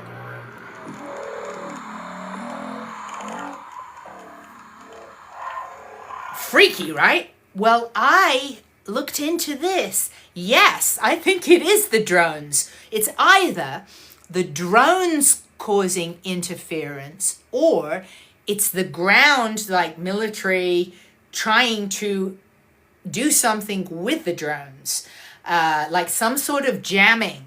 So it's either coming from the drones or going up to the drones. But what that tells me is it is very powerful, because to interfere with FM broadcast, like FM broadcast radio, is so strong and powerful that to slow down a radio broadcast means they are using a lot of power, either going up to the drones or down from the drones. So I don't think they're deliberately slowing it down. I think the byproduct of what they're doing with those drones is slowing down the broadcast. They're not fussing about Christmas radio broadcast. They're trying to do something. So Anonymous says they're not jamming their own stuff. Well, we don't really know what's going on. I agree, the US isn't going to be jamming their own things, but there is always, there's so many theories floating around of what those are. I mean, are the drones beaming down that frequency that's interfering with the FM broadcast, or is something from the ground communicating with the drones? Like, it could be a two-way thing. That's just the frequencies they're using that are interfering with that 106.9 FM. A few people noticed something quite interesting, that they were all at 1111, which of course is one of those numbers that a lot of people like to think of as a special number. So I have my theory. I mean, will my channel get bananaed again if I give my theory? I have a theory of why we're seeing so many UAP sightings. And so True to It says the military is admitting that, I mean, it's changing. We're getting updates every hour, right, on these drones. I mean, it would be good if the military did just be way more transparent with people. But I've seen tons of videos on actual UAPs. Now, some of them you can rule out. You're like, yeah, this is doctored video. Yeah, this is just zooming in on a star and it makes it look super amazing. But I've seen some that are really, I definitely truly put into the category of UAP. And there's a lot of them. Well, when I went researching, which is probably one of my favorite things, is doing research, right? In 1957 was the Cold War, and we had finished World War II, and there was this big friction between the United States and Russia, and a lot of it was to do with getting to space first. It was all about space, and Sputnik was going up, and it was also about who could get the most weapons, beginning with N. You know those weapons. I'm not going to say it. The bad ones, right? UAPs started to show up over military bases in 1957, and I have a video on it, maybe 10 videos back, literally documented by the United States military, Malmstrom Air Force Base. They were there like November 3rd, November 4th, November 5th, November 6th, all these different military bases all had the N weapons. Not only that, but during some of their exercises and training and drills that the military are doing, they found out that the UAPs were disarming the N weapons, absolutely neutralizing N weapons. And there are instances, I talk about it in those videos, one time it was 10, one time it was 50 intercontinental ballistic missiles, like just neutralized from being active by UAPs. And this goes back to 1957. Well, what do we have in common? We have this something going on with these two big countries, right? The same countries as in 1957, exact same countries being pitted against each other, whether they want to be pitted or not. And we've all got this activity percolating of the N weapons. And suddenly, just like in 1957, we're seeing all this activity again of these UAPs that are truly unidentified anomalous phenomena. And by the way, the reason that got changed, it was changed from UFO to UAP because the UAPs started to be seen coming and going to the ocean. So instead of it being unidentified flying object, UFO, it became unidentified. Well, first then unidentified aerial phenomena took the stigma from UFO. But I'm sorry, they changed it from unidentified aerial phenomena to anomalous phenomena because now there's tons of UAP stuff from the water. I've seen footage of literally a light of a UAP going into the water. It just comes right over and it's caught on camera. In fact, I have the footage. I must do a video of it. And it just goes right into the water. These things, they call it like transmedium. They can operate in air. They can operate in the ocean. So which came first, the drones? I personally, my opinion is the UAPs came first. But there could be another reason for the drones, and that is sniffing out N weapons that may have found their way to the US via Ukraine, because there's a pretty convincing video of this guy talking about how somebody had tried to warn the government and say, hey, there's 8 of those things missing and one of them's coming to America, and he didn't feel that it was taken seriously. And suddenly now there's another expert on drones saying the reason those drones are flying so low is they're sniffing the weapons, the N weapons, looking for radiation signatures or even supposedly gas leaks, but some sort of thing that's bad. So why put the radio in the microwave? Fabulous question. That is as a Faraday cage. So many people who get into radio realize that So Kelsey, I did not get my account back. This is a whole new account. I'm starting over from scratch. That account with nearly 300,000 followers is gone. All my 700 videos are gone. So I'm starting over, and please definitely follow me on a backup account. So X, YouTube, Rumble are all my backups, but this is a brand new account. So many people who get into radio are aware that one of the things a radio could potentially be vulnerable, although it has huge advantages over cellular and the internet and the power grid, these are totally separate from that, is an EMP, electromagnetic pulse. Now, there could be a giant one from the sun that could knock out all the stuff on wherever it hits. It could knock out a whole like city, country, county of grid, depending where the flare would hit. But so could technology do that, an EMP made of technology. Now, my Elmers that are ham radio experts, we call them Elmers, who've been hams for decades, definitely you should be worried about internet connection. You for sure want to think how you're going to communicate without internet and cellular, which is where radio comes in. The first thing that will go will be internet and cellular. Absolutely. So let's see. Let's get my head back on track. Oh yeah. So why would we put a radio in the microwave? For storing radios. If you were the kind of person who thought maybe there could be an EMP, then it's not a bad idea to keep radios in what's referred to as a Faraday cage. A true Faraday cage was made literally a metal cage, metal box, so that if there was an EMP, it would hit the Faraday cage and your radios would be safe. Now, an important point here, somebody drew my attention that you would really want that grounded. And one of my Elmers again said, use an old microwave that you're not using. It can be a broken microwave. Just use some old cheapy microwave, because microwaves are designed to keep frequencies out. Plug the microwave in is even better, because then you've got the grounding. So if there was an EMP, your radios are nice and safe inside of that microwave. So it's quite a good idea, really. Some people use ammo cases. Yeah, exactly. You can ground with a copper earthing rod.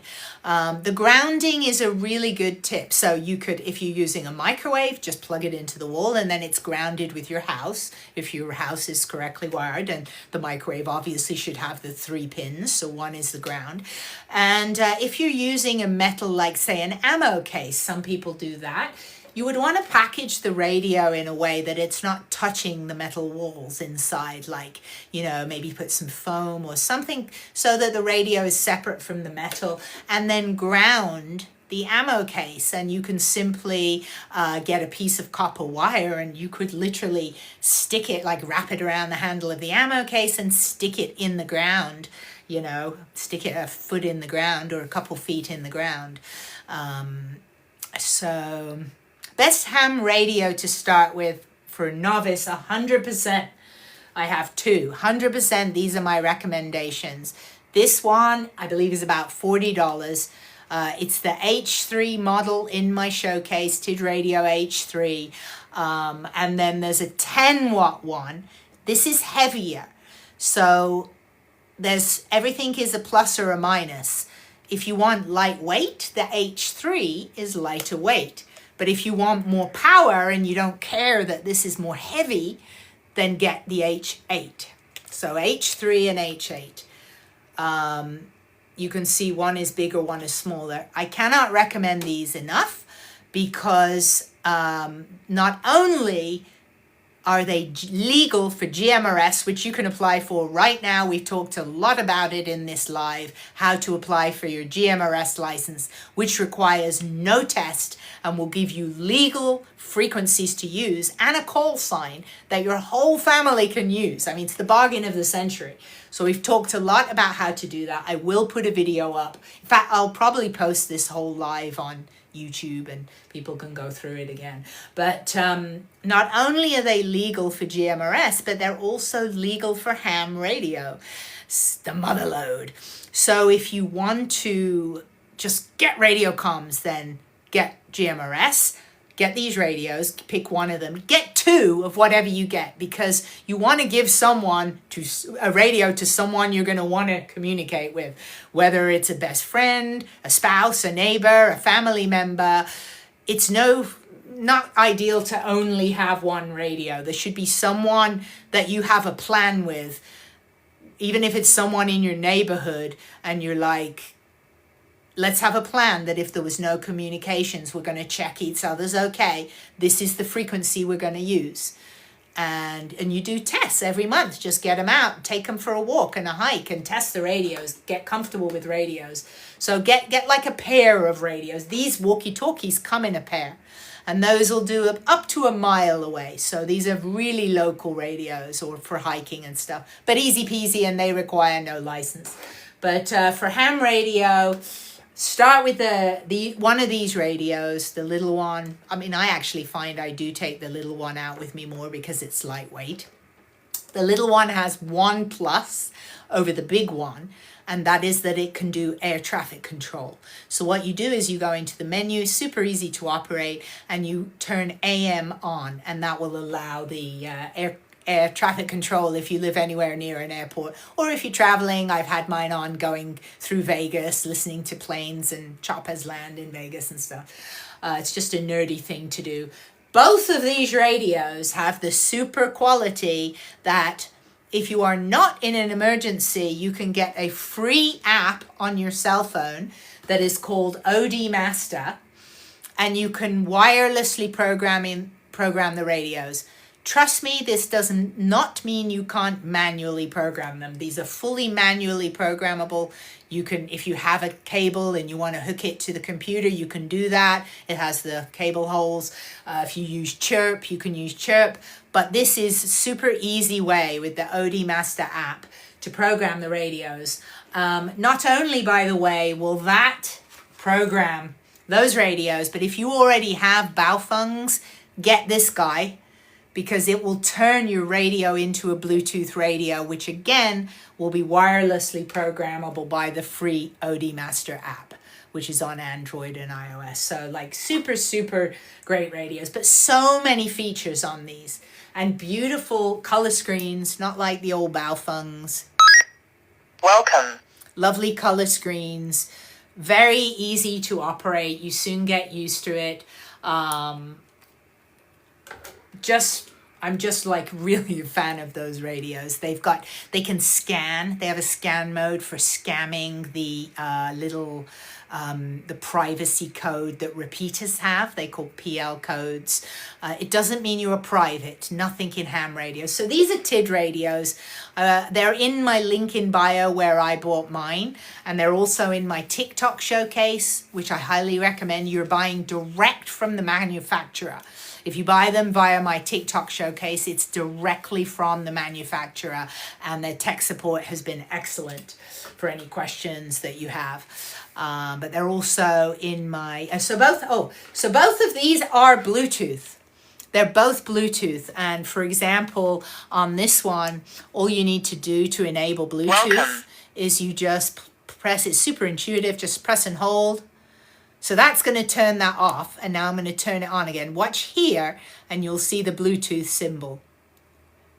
There it is. So there, I just turned Bluetooth on, and now I would be able to just send stuff from my cell phone from the app. And again, for those who already have the Baofungs or any Radtels, Quanshangs, all of those Chinese radios, this thing will work with just about every one of those radios you can think of. This is a really good little thing to have, and it will turn that radio into a Bluetooth radio for programming. It's just really, really handy. The app is very good, the OD Master app. So there you go. Hello, John Melfi. Thank you for your for the message, John, about the Switch. Oh, that reminds me, I haven't shown people my newest purchase this week. This is not on TikTok, so I have to be careful. Only the die-hard fans are going to appreciate this. This is so nerdy. Okay.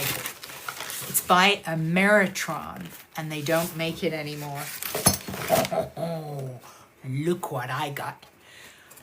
Look and weep. Oh, look at that. Do you know how many antennas that takes? What? Look at that puppy. Now, the only thing is, it's an antenna relay box that will take a whole ton, 8 antennas. The only thing that concerns me is it looks like you have to have it outside. Look at that fossil! That fossil is going to save your butt when the grid is down and your cell phone goes out. All of these fossils are what everyone who's planning and well-planned has got in their home is radio. These fossils will work when there's no cellular, no internet, no power grid. Even this big radio is working off a battery right now. So this, the only thing is, in case anyone, my ham friends, has suggestions, this goes outside, and I don't have 8 antennas. I only have 4 antennas. So I'm like, how do I protect these things from the weather? It looks a little vulnerable to weather, if I'm honest. So I need to call the person that I bought it off. Here's the other end you have in the house, and you can switch between all the different antennas and everything. But they don't make these anymore. And so UHF caps. Do you think they would leak though, John? I have some UHF caps. I don't want them to leak and get rusty. Maybe I can just put the whole thing and wrap it in like a plastic bag. Yeah, CB will work when the grid goes down as well. Yes. So, yeah, CB, I still have to get myself a CB radio. So these are radios, not satellite phones. And believe it or not, you hear a lot of talk about, oh, satellite. Satellite actually, in my personal opinion for radio, is less reliable than radio. Because remember when we had that thing where all the airline went squirrely around the world, all the airlines, and some people believe it was a hack, but they say it was Microsoft Windows update that grounded half the world's aircraft. It was just a Windows update. So whatever it was, a lot of people were also having satellite communication issues and their phones weren't working either. So plumbing tape. I could try plumbing tape, or just, I think I'm just going to maybe put the whole thing inside of a box. I could perhaps even buy like a Pelican box and put everything in a Pelican box and route the coax inside. So I'm in Los Angeles myself. So dielectric grease. Ooh, I love it when I have new things to buy. Silicone tape. Tommy says it's all a hoax. Oh, that was it. CrowdStrike. Thank you, Melissa. Yeah, remember that? Now that was a really good example of how vulnerable we are, that CrowdStrike thing. I mean, do we really think, let's just take a poll now, everybody here. Do we think that that CrowdStrike thing was actually to do with a Microsoft Windows update? Yes or no? Was it actually a Microsoft Windows update? Because to me, if it was, I would never want to use Microsoft Windows again, right? That's what I think too. So what you guys are saying is how I feel as well. You know. Well, Tommy, I would say people who want communications and want to fly places are going to care. We want to know if that kind of vulnerability exists. So exactly what Maya B says, exactly. So it's radio for the win, which, as I say, is why it's really good to watch that movie, Leave the World Behind, because that movie was so plausible. I mean, I know we have people in the live, we often have retired, like law enforcement, lots of military veterans, because people are used to radios, and a lot of retired, military or even actively serving military, they become hams because they're very used to radios, and law enforcement and firefighters. And when you volunteer in emergency communications, you find that a lot of the people are, firefighters, law enforcement. So I know tons of these people because I volunteer in emergency communications as well. And they have said how truthfully vulnerable our communications are, extremely vulnerable. And I think what we saw with the CrowdStrike thing, thank you for that. I love the superpower thing. Thank you. Thank you, AG.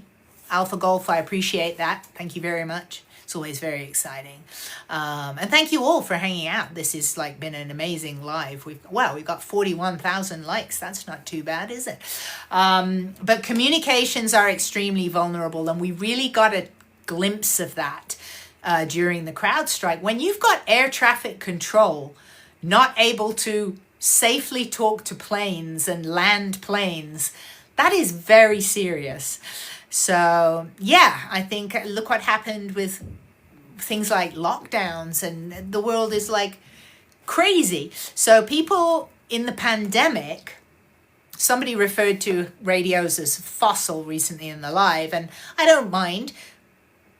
But what it draws to attention is fossils don't rely on modern technology, right? A fossil doesn't need the internet. It doesn't need cellular. It doesn't need satellites. That's where radio wins. It's just plain old radio. The the frequencies are all around us. Every frequency imaginable is in our environment right now. And These just pick up the frequencies they're designed to that legally allow you to talk to other people with no cellular, with no internet, with no power grid. So radio for the win. I am British. My accent's a bit squirrely because I've lived in quite a few countries and I've worked in even more countries. So I have a very Heinz 57 accent. So Morse code is excellent as well. What just happened? Anna, hanging lights. That was spectacular. That might be the best one ever. You have no idea how much I love lights as well, like Christmas lights. I've been watching, you know, on YouTube, you can put the coffee things on, those AI coffee scenarios where it's a coffee shop and they play music, and it's designed by AI, so they sell coffee like quah, quah, and they've got like the most excellent decorations. I was watching one this morning for my coffee and it had Christmas decorations just like you brought up. So thanks for that. That was very exciting. So, this just keeps getting better. We're in outer space. Alpha Golf. This is the best live ever. Seriously, we've got the best graphics going on. That was spectacular. Does it mean there's something lacking in my life that I'm so excited by graphics during a TikTok live? That was amazing. Thank you. So radio. Yeah, so, and Leave the World Behind. Watch that movie. So coming around full circle, the colleagues I have, I mean, one of my colleagues trains people in radio communications who work in the FBI and high levels of, intelligence. He trains them in radio communications. He helps them kit their cars out and stuff with radios. One of the things they've said is like the communications are so vulnerable.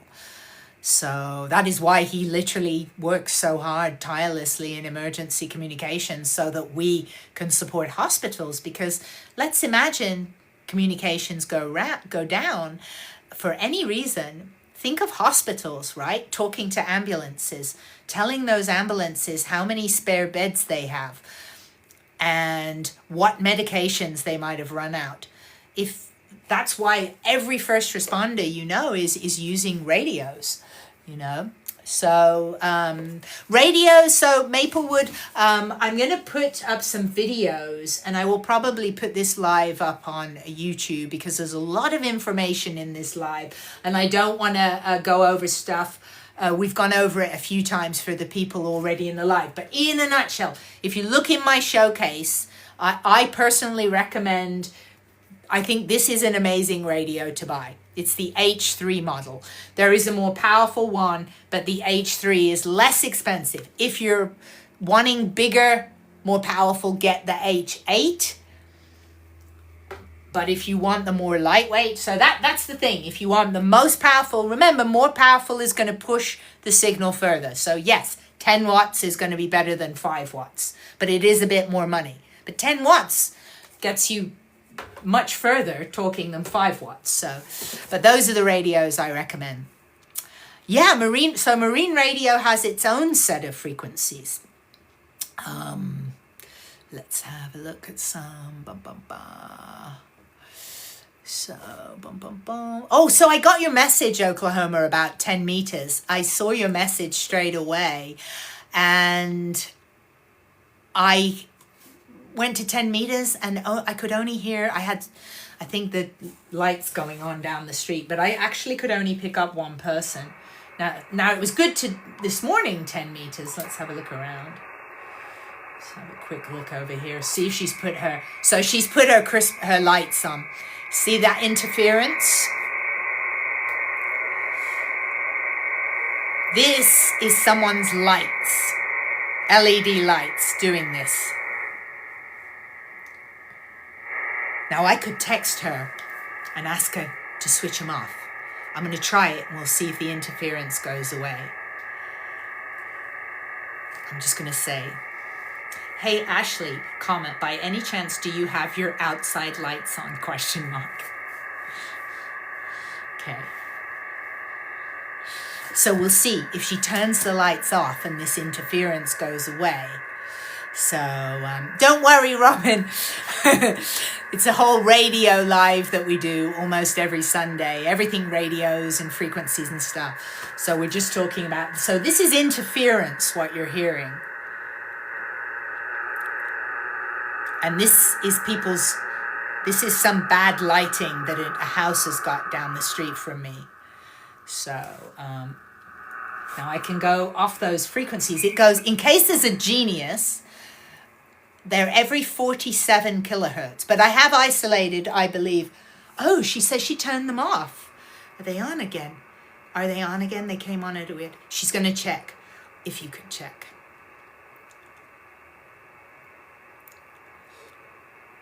What I'll do is I'll take her a video as well. Let's do the little prayer symbol. This is always good.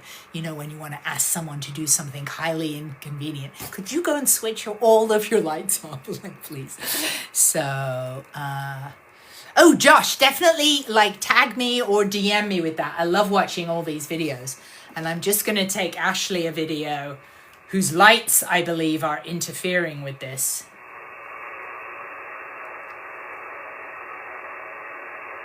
Yeah. I'm pretty sure it is the lights, but we'll see. Okay. So she'll text me in a minute, and we'll find out once and for all if it's Ashley's lights. A mag antenna, John Bailey, do you mean? I have a mag loop, actually, by, I won't say who it is because they're not, TikTok doesn't sell them, but I have a mag loop.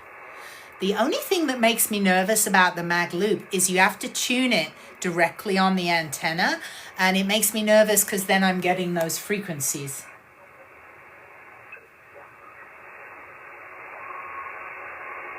The band is stretched out a little bit here earlier. Well, I do hear those guys at 150.5. They're so low. I can see Ashley writing back.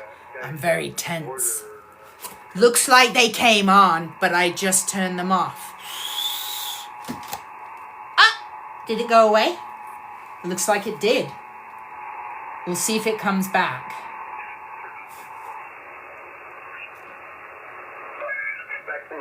He said Yeah, that was it. I'll just send her the video. Yeah. It was horrible. It was like nothing showing up. Just tell her that worked. That's nice of her. Worse than you. Great. I'll just send her the video so she knows what it is. Now, we still have... Oh, I like this name. See how clear?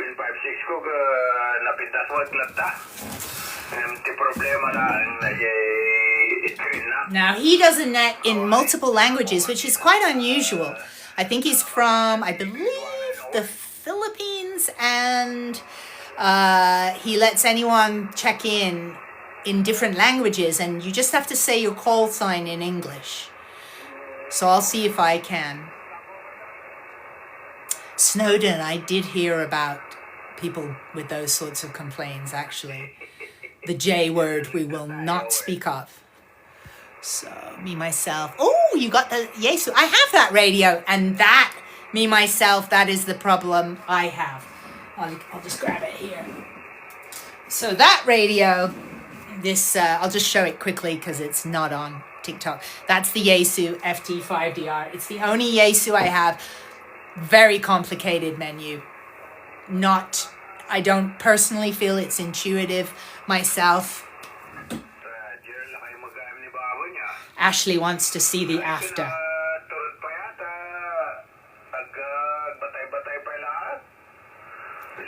This is for her.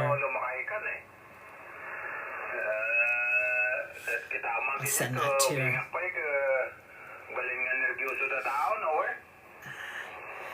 I'm so glad that she turned those lights off. Perfect. Great. So, yeah, that's what lights can do.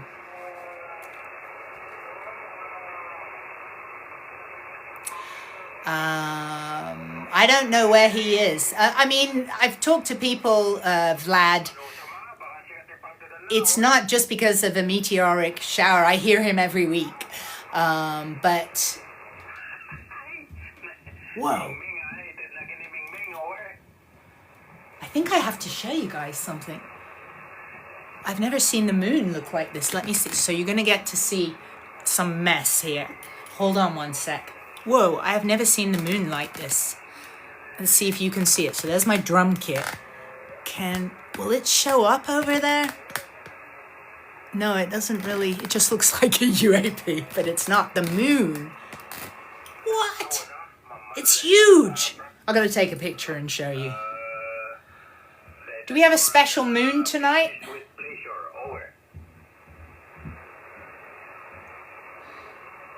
Whoa. Look at the moon. It looks more like the sun.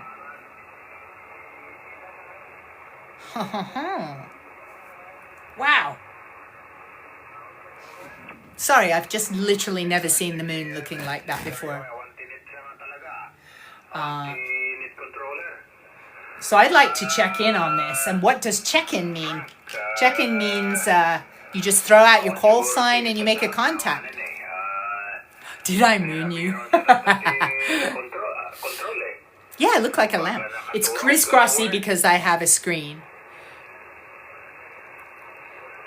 Yeah, the moon. Oh, it's a cold moon. It's 100% moon. I agree, Sean Gannon. Whoa, it looks so like it's out of a movie. It's lit up like a bulb tonight for me in Los Angeles.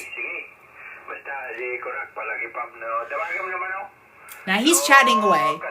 So what I need is for him to stop and say taking check-ins, and then I can check in. So user TikTok, I am so watched now. I could say it's miserable, but I try and be really positive. Since my account was bananaed with no warning, I'll get a strike on like a picture of a cloud. I'm definitely being monitored. So user TikTok says they got a message asking if my content was appropriate. I mean, it's crazy. There's women on this platform, half naked, right? You can find women like literally half naked on this platform. And I'm in a ham shack with radios, talking about radios, and is asking if it's appropriate. Mental. So, look at the questions. Bum, bum, bum. Mercury finally went direct today. Bum, bum, bum. Too close to the truth. I think I did. I will say it was an accident. I think I found stuff accidentally because I like looking at satellite pictures. I just really I find it really calming. I have PTSD, which means, you know, I can get like very strong symptoms of anxiety that are actually PTSD, like feelings of terror and stuff with certain triggers. And I find it really comforting to watch satellite images because we're seeing the world from so far away, and it's just this real relaxation of, oh, look at it really. Look at what the world looks like far away. And but I found stuff in the clouds, and I just was like, what is this? And then my account was banned. So there's I think a few possible culprits. Yes, I have joined X. I'm on YouTube and I'm on Rumble. So please follow me on at least one other platform, maybe either X or YouTube. I probably engage a little bit more on X and YouTube, not Rumble really yet. Doc Ann. Are you actually a doc? Nice to meet you, Doc Ann. So Doc Ann says they don't have a reprieve for PTSD. I'm going to do something for you. It's going to be a healing thing for everyone in the live. Let me just get something. Hold on. I've done this before, whoops, and it was crazy popular. So I studied sound healing because when I had my near-death experience, part of the information, I had this huge, my YouTube and X and Rumble are all Glam Ham Radio. All of them are Glam Ham Radio, which was my bananaed account. So in my near-death experience, where my blood pressure crashed, basically, and I didn't know it, but I was in a very dangerous state. I had been told by a couple doctors, you should be eating 3 teaspoons of salt a day because my blood pressure is very low. I've fainted a whole bunch in my life, and I'm a fainty kind of person. And so I was supposed to be eating all this salt, and I wasn't. So my blood pressure crashed, and I started to speak scientific information for about 45 minutes. Pretty crazy. Thank goodness I had witnesses. I had zero background in science. Zero. I never paid attention in science in school. I hated science. I was into drama, art, and music. I was so far on the creative side of things. That switch flipped February 23rd, 2024, when this happened. And the first thing I spoke, I don't know if I was channeling something else or if it was a higher self, but I spoke things I personally didn't have a knowledge of. And it was all very scientific and profound. And the very first thing I said was, everything is an illusion. It is all our perception of an infinite range of frequencies and vibrations. I carried on to talk about the nature of reality, how things work, people's energy levels, good and bad, good and evil, this kind of stuff. And some really big messages were delivered to me, both visually and where I spoke the words, but I was presented with visuals as well. And the big 2 messages were, sound can heal anything, and music is the key. So after that, it was so life-changing for me because I knew it was truth. I knew through my very soul and being that everything I had said was truth. I was being given a peep through the keyhole of the universe. I wrote everything down. I have a 20,000 word document, and I started studying immediately the scientific route. Sometimes it would expand into some, a little bit of new agey stuff, but I was a little against that, if I'm honest. I wasn't that kind of person. I wanted the science angle of things. And I ended up with a lot of sound healing things. I studied sound healing in Glastonbury. I was over in the UK for 5 years. I spent a year at the College of Psychic Studies, founded in 1884, where Sir Arthur Conan Doyle was a president in 1930, because he wanted to believe he could communicate with his wife.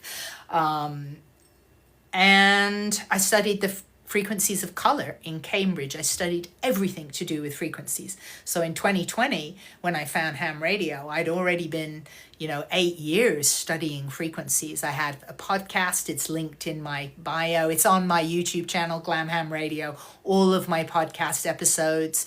I've interviewed many scientists, including 3 times I interviewed a person who, in my opinion, is the world's leading living scientist in cymatics, the art of making sound visible, John Stewart Reed, whom I just met with in Maui. So let me get back to doing something really nice, especially for Doc Ann, who says that she also has PTSD like me. I'm going to do something that is proven scientifically. These 2 tuning forks both have a different pitch, and the separation of them in musical terms is called the interval. And the interval of these 2 tones is called the perfect fifth. Scientific studies were done by a man called John Beaulieu, who has a book about this, where they measured people's blood as they were doing the tuning forks of the perfect fifth. And what they discovered is this musical interval that I'm about to play for you immediately releases nitric oxide into your blood, which acts like a mini police patrol all through your blood, checking for anything that shouldn't be there and cleaning it up and making it safe. So I'm going to play these to you, and I think you can hear them through the iPad that I'm streaming on.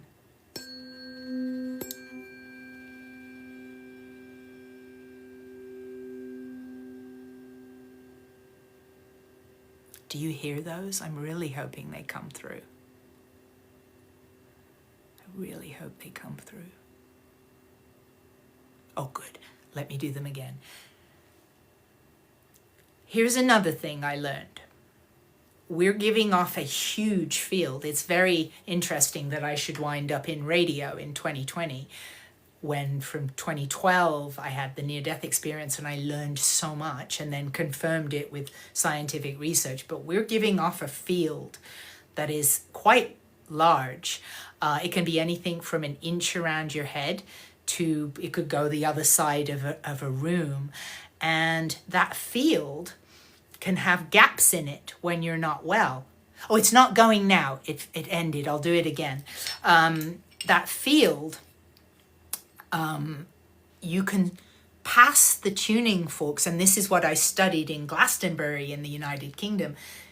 You can pass the tuning forks through the field of a person's body, and if you learn to listen carefully, you hear the dissonance where they are not well. And you can run the tuning forks through the field coming off their body and help heal the gaps in their field. And I trained in this in the UK. So let me play them again.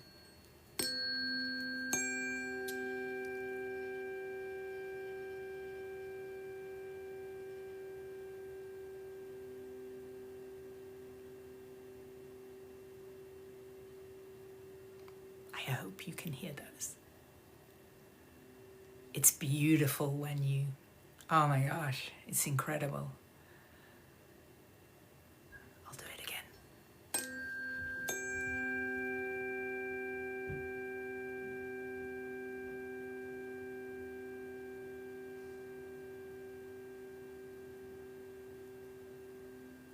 It's amazing in person. You can transport yourself. So these are C and G. C and G. My aunt was diagnosed with terminal cancer, and I went to Canada to help my mother look after her in the end stages of her life. And obviously it was very, emotionally very, like, beyond sadness and cruel what that sort of illness does to someone. But I took my tuning forks with me, and my aunt was in a state of anxiety, obviously, and I would play the forks and move them through her field and go all over her body, because the field's all right down to the toes. She would be lying down, and I'd just run them all the way through. And I have a full set and learned what the different intervals do. Certain intervals are better for the liver, for example. And her face would turn to absolute peace. And she had 4 children grown. And they told me, like, it was the only thing that would give her peace was when I did the tuning forks, a little treatment for her. I would say because she was so far along, I did some healing modalities with her that extended her life for sure. But because her illness was so far along, the doctors were basically saying, like, she's not supposed to be here anymore. Like, nothing in her body is working, but something is keeping her going. And I believe it was all the sound treatments. But did you know that the FDA has just approved sound healing for liver tumors? Now, my colleague I was mentioning, I will find out. I'll get my link of where I bought mine, because they're an excellent set, and I will post it. I'll put the link in my bio, because some of them aren't very good. They're not tuned to the right frequencies. But I know mine have really been excellent.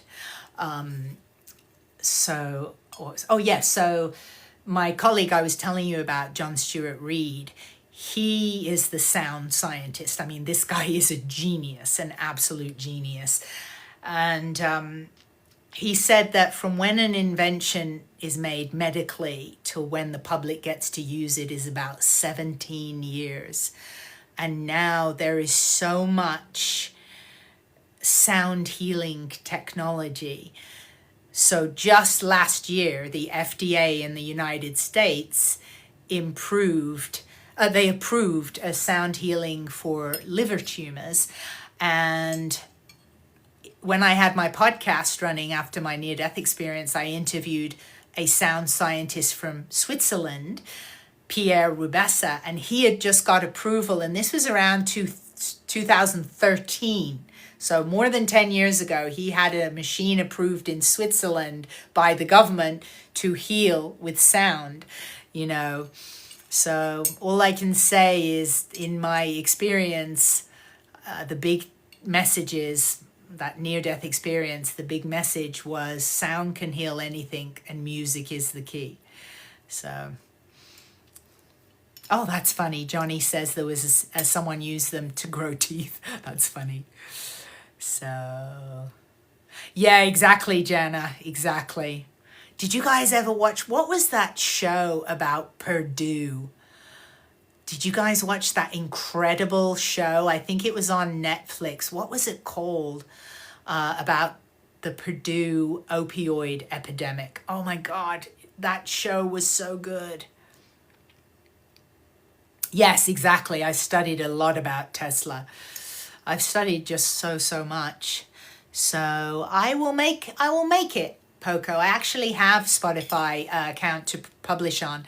I've got a couple of music accounts on Spotify. I will do a sound healing thing. That's a really good idea. I can actually do this week because I already pay to publish onto Spotify, so I can do that. What was the name of that show about Purdue? I want to tell people to watch it because it was so good. It was really good. So here's the things I'm recommending that you watch. Yes, I will look into that, Mr. Jingles. Yes, a good point, Lady Jane. I heard that as well. How they stopped ringing bells. Because bells... Oh, Dope Sick. Thank you, Hoop Skater. That was it. Dope Sick. Everybody watch this show, Dope Sick. It's excellent. And it is shocking. When you watch it, you will think, I'm shocked that this got made. Because it's a lifting the veil on really how the big pharma works. So, yes, there's something absolutely with the... Painkiller is another one. But the one that was called Dope Sick, I believe, is the one about Purdue. And then Painkiller was another one about another drug getting done. Both of those I watched, and both were excellent. Painkiller and Dope Sick were both excellent. But the bells, where I grew up in England, you would always be hearing bells, and then they stopped ringing bells. And bells have an effect on everything for miles around, just like when I played these. So...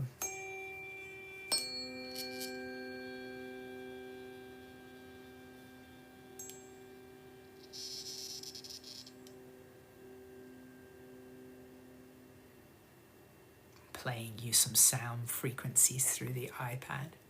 Then I should probably wrap up soon. Yes, it was about OxyContin.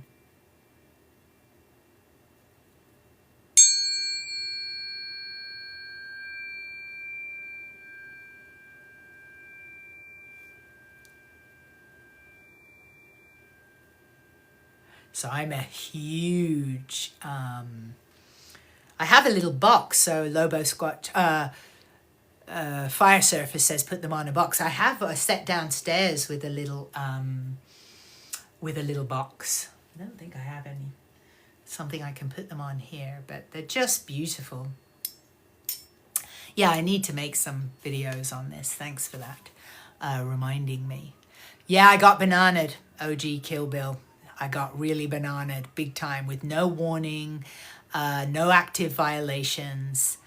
And TikTok, I've heard some inside information from people who work at TikTok, and they said that they they saw that my account had no active violations, and they tried to unban my account 6 times, and that it had been hacked, which we know my account was hacked because on November 10th I went live and the live was hacked and a name came up on the live. Well, I did a lot of research, and so did the people at TikTok, and they said that wasn't the real hacker. It was a sophisticated hack. They spoofed another user's name, so the user's name that came up, and apparently they put code on my account that made it impossible to bring my account back. And even when TikTok tried it, they couldn't bring it back.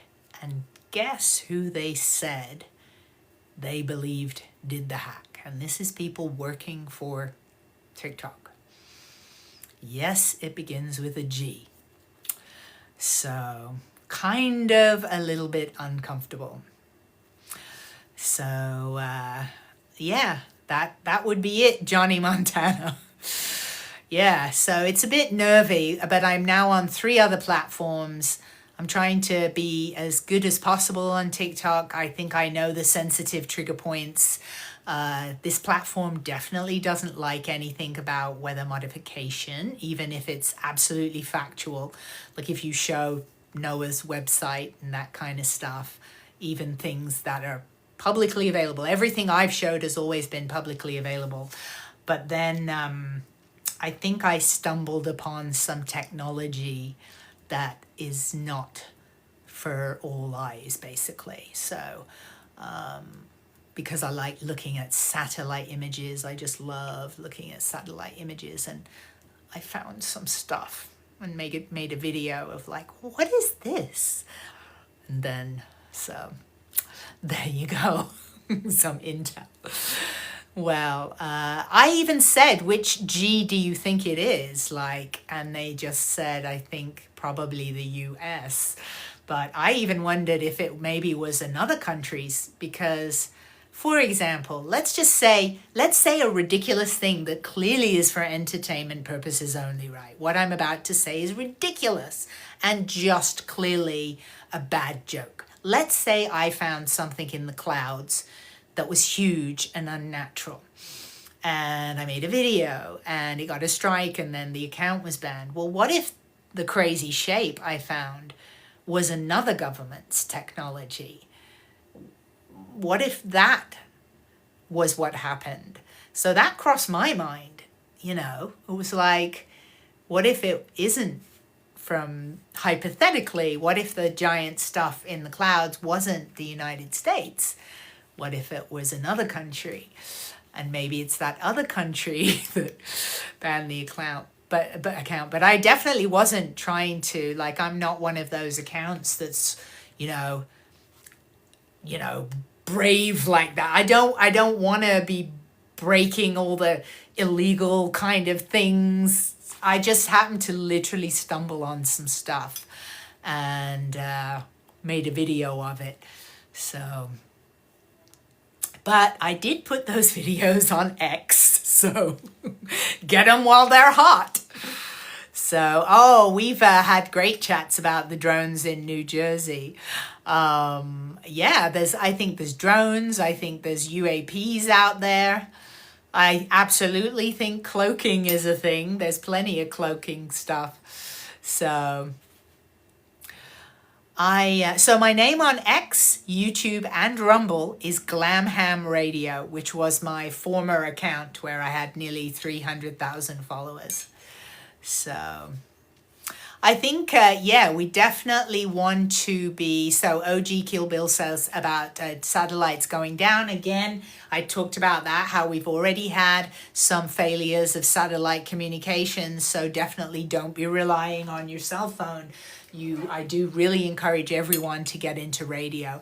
I think what I'm going to do is put this whole entire live on YouTube because we covered Glam Ham. So it's Glam Ham Radio, and that's X, YouTube, and Rumble. Glam Ham Radio all together. I went to look at Blue Sky and I heard some pretty disturbing stuff, I won't lie. There's a big content creator, Beauty Mark, did a video, and he said that in one day, Blue Sky got 42,000 complaints of inappropriate stuff with children. And that is like, that's a big no-go for me. So if they're allowing that on the platform, I don't want to support the platform. So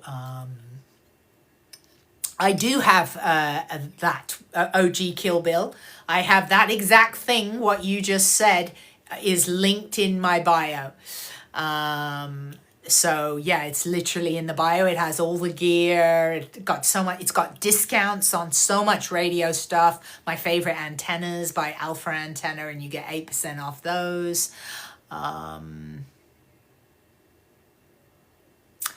Richard Goodwin. I know, is he any relation to Norm Goodwin? Because I know Norm Goodwin. So, and Norm is a very big, well-known ham radio operator. So, so Nikki, do you mean rumors? Are you talking about my account, rumors started by competitors? It did wonder as well, but it was apparently very sophisticated hacking. So, I'm just reading through. Laid Out says, looking at getting the technician is brilliant. I encourage you highly to get general at the same time. There's a huge overlap in questions, and if you can study and get, oh, I see, about the rumors about Blue Sky. Got it. Maybe I will give a little, I'll give it a whirl. I'll give it a whirl and I'll find out for myself. But if I see any untoward stuff with kids, it's a sensitive thing, near and dear to my heart, as I'm sure it is many. Oh, that's very interesting, Svengoli. So this Norm Goodkin is alive and well. That's very interesting. Maybe they're from the same family. But, ham license without the test. So any ham license involves a test. It's the GMRS license that does not involve the test. So GMRS, which both of these radios are legal for GMRS, and you will go to the FCC's website, you will search GMRS application. It is $35 for 10 years. Do not use your home address because it becomes public. Use a work, a PO box, something like that. Don't put where you live. And yes, that is how you go about getting GMRS. But if you want your ham license, get the general and the tech together, because technician will allow you your citywide, but the general will allow you like international, like all over the world, basically, with these bigger radios. So, seeing if the moon's disappeared. Oh, I don't see it now. The moon. Oh no, it's behind some trees. It's a really crazy moon tonight. I may take some pictures with my discontinued Nikon P1000 that was discontinued right when NASA made a deal with Artemis to have a lens made by Nikon for their moon mission. And then the Nikon P1000, where you can photograph the moon, was discontinued. I'm sure it's just a coincidence. So, I think, oh, well done, Blue Mountain. Blue Mountain got the GMRS. That's great. What would I ask the aliens? Truthfully, if I met an alien and they seemed to know everything, I would say, why did the thing happen to me where I suddenly could like have all this information coming? You know, was this just an accident, or was that supposed to happen? You know, so, oh, Blue Mountain, you can change your address. So if you already did your home address, you just go right into the FCC's website. I think it's the ULS portal, Universal Licensing System. It's free, and you literally file to change your address. My friend had the same thing happen, so don't stress about it. that you didn't, that you put your home address. Yes, Severus Vape. I think I'm going to upload this whole stream on YouTube. Severus. Now, sometimes, if I'm lucky, I can do an impression of Snape. But it's a slow impression, so I don't know if it's suitable for now. There we go. There's my Snape impression. I did have a look at 10 meters. For me, it wasn't so great like it was with for Oklahoma. So me, myself, I know where I live, P25 is what all the police use. The LAPD are on P25. And I know if you get like a hotspot from Bridgecom Systems, it will enable for that. But you have to have the radio, and they're quite expensive. Ronald Weasley Potter. What are you doing, Potter? Now you've got me started, Steve. 1.6 gigahertz. If you know, you know, E-Man. Big bonus points for E-Man. 1.6 gigahertz. So Maya B, I actually do voiceovers. I actually do. Oh, that's funny. User24 thought the phone was glitching. I do voiceovers, and yes, the rumor's true. I may have been a few characters, or 10, in Hogwarts Legacy. No spoilers, but password? Nora Treadwell at your life, Merlin's life and work. Get over here, what are you doing? And in the library with Sebastian Sallow, what was that? Sneaking in the restricted section again. There you go. What role plays the anomaly in the Arctic in all the UFO stuff? Well, very good question, Mav. So we have to remember that Ventusky always stuck to the guns that it was a glitch. But here's my response to that. What caused the glitch, right? So it generated on multiple dates crazy giant shapes going up in the South Atlantic Ocean, up the coast of Africa, coming from general direction of Bouvet Island in Antarctica. So it's like, what triggered those sensors to make a glitch? So it's fine to say the sensors glitched, but what made them glitch, right? You know, like if this was a sensor and something hits it, but it's not supposed to hit it, oh, it's going off. It's a glitch because someone kicked it with their boot. Okay, so my question is, what was the boot that kicked the sensor of the DWD weather modeling service that was streamed via Ventusky? So it could be a couple of things. We've had Congress come out and say that there's underwater bases and alien technology and stuff. And then we have also had... we know that Bouvet Island is an incredibly strategic island, as are all islands, because they are a first port of call to protect wherever the next landmass is. So, now, Ashley, who kindly turned the lights off, look at this. She's asking, she wants to turn them back on. But the second she turns them back on, she wipes out my 40-meter radio band. But I'll tell her she can turn back on. But she needs to get those fixed, like, soon, because they shouldn't be interfering. So I'm probably going to wrap up, and maybe I will go to Bouvet Island one day with one of the DEC expeditions. I think it's 3YOJ or 3JOY. They do a ham radio expedition there. So, but this has been crazy, super fun. Look at this. We have 63,000 likes in the live. So thank you, everybody, for the 63,000 likes. This has been super fun. I am going to upload this onto YouTube, this whole live stream, because we covered so much information of radios. The products that I recommend are in the TikTok showcase, but they are also in the link in the bio. And that will also be over on YouTube. Hello, Adam. And I didn't see you early. I saw you and then you disappeared, but there you are again. So thank you, Adam, as always. Thank you, everyone. We went live early tonight. We've been live for 3 hours, actually.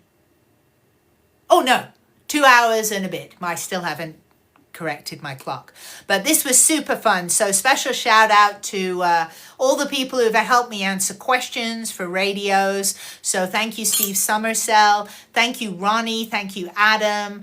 Thank you, Oklahoma Weather, as always. So we go live normally at 4 p.m. Pacific on a Sunday. And those who missed it, the real Diana, I'm gonna download it and upload the whole live stream on YouTube on Glam Ham Radio, because we had so much useful information. It was a super fun live. So thank you, everyone. I'm wishing you a great evening. Can't wait to see you all soon. It's such a good spirit in the live. We just really have a great time. And as we say in Ham Radio, when we have finished a communication, we always say 7-3. So take care, everyone, and 7-3.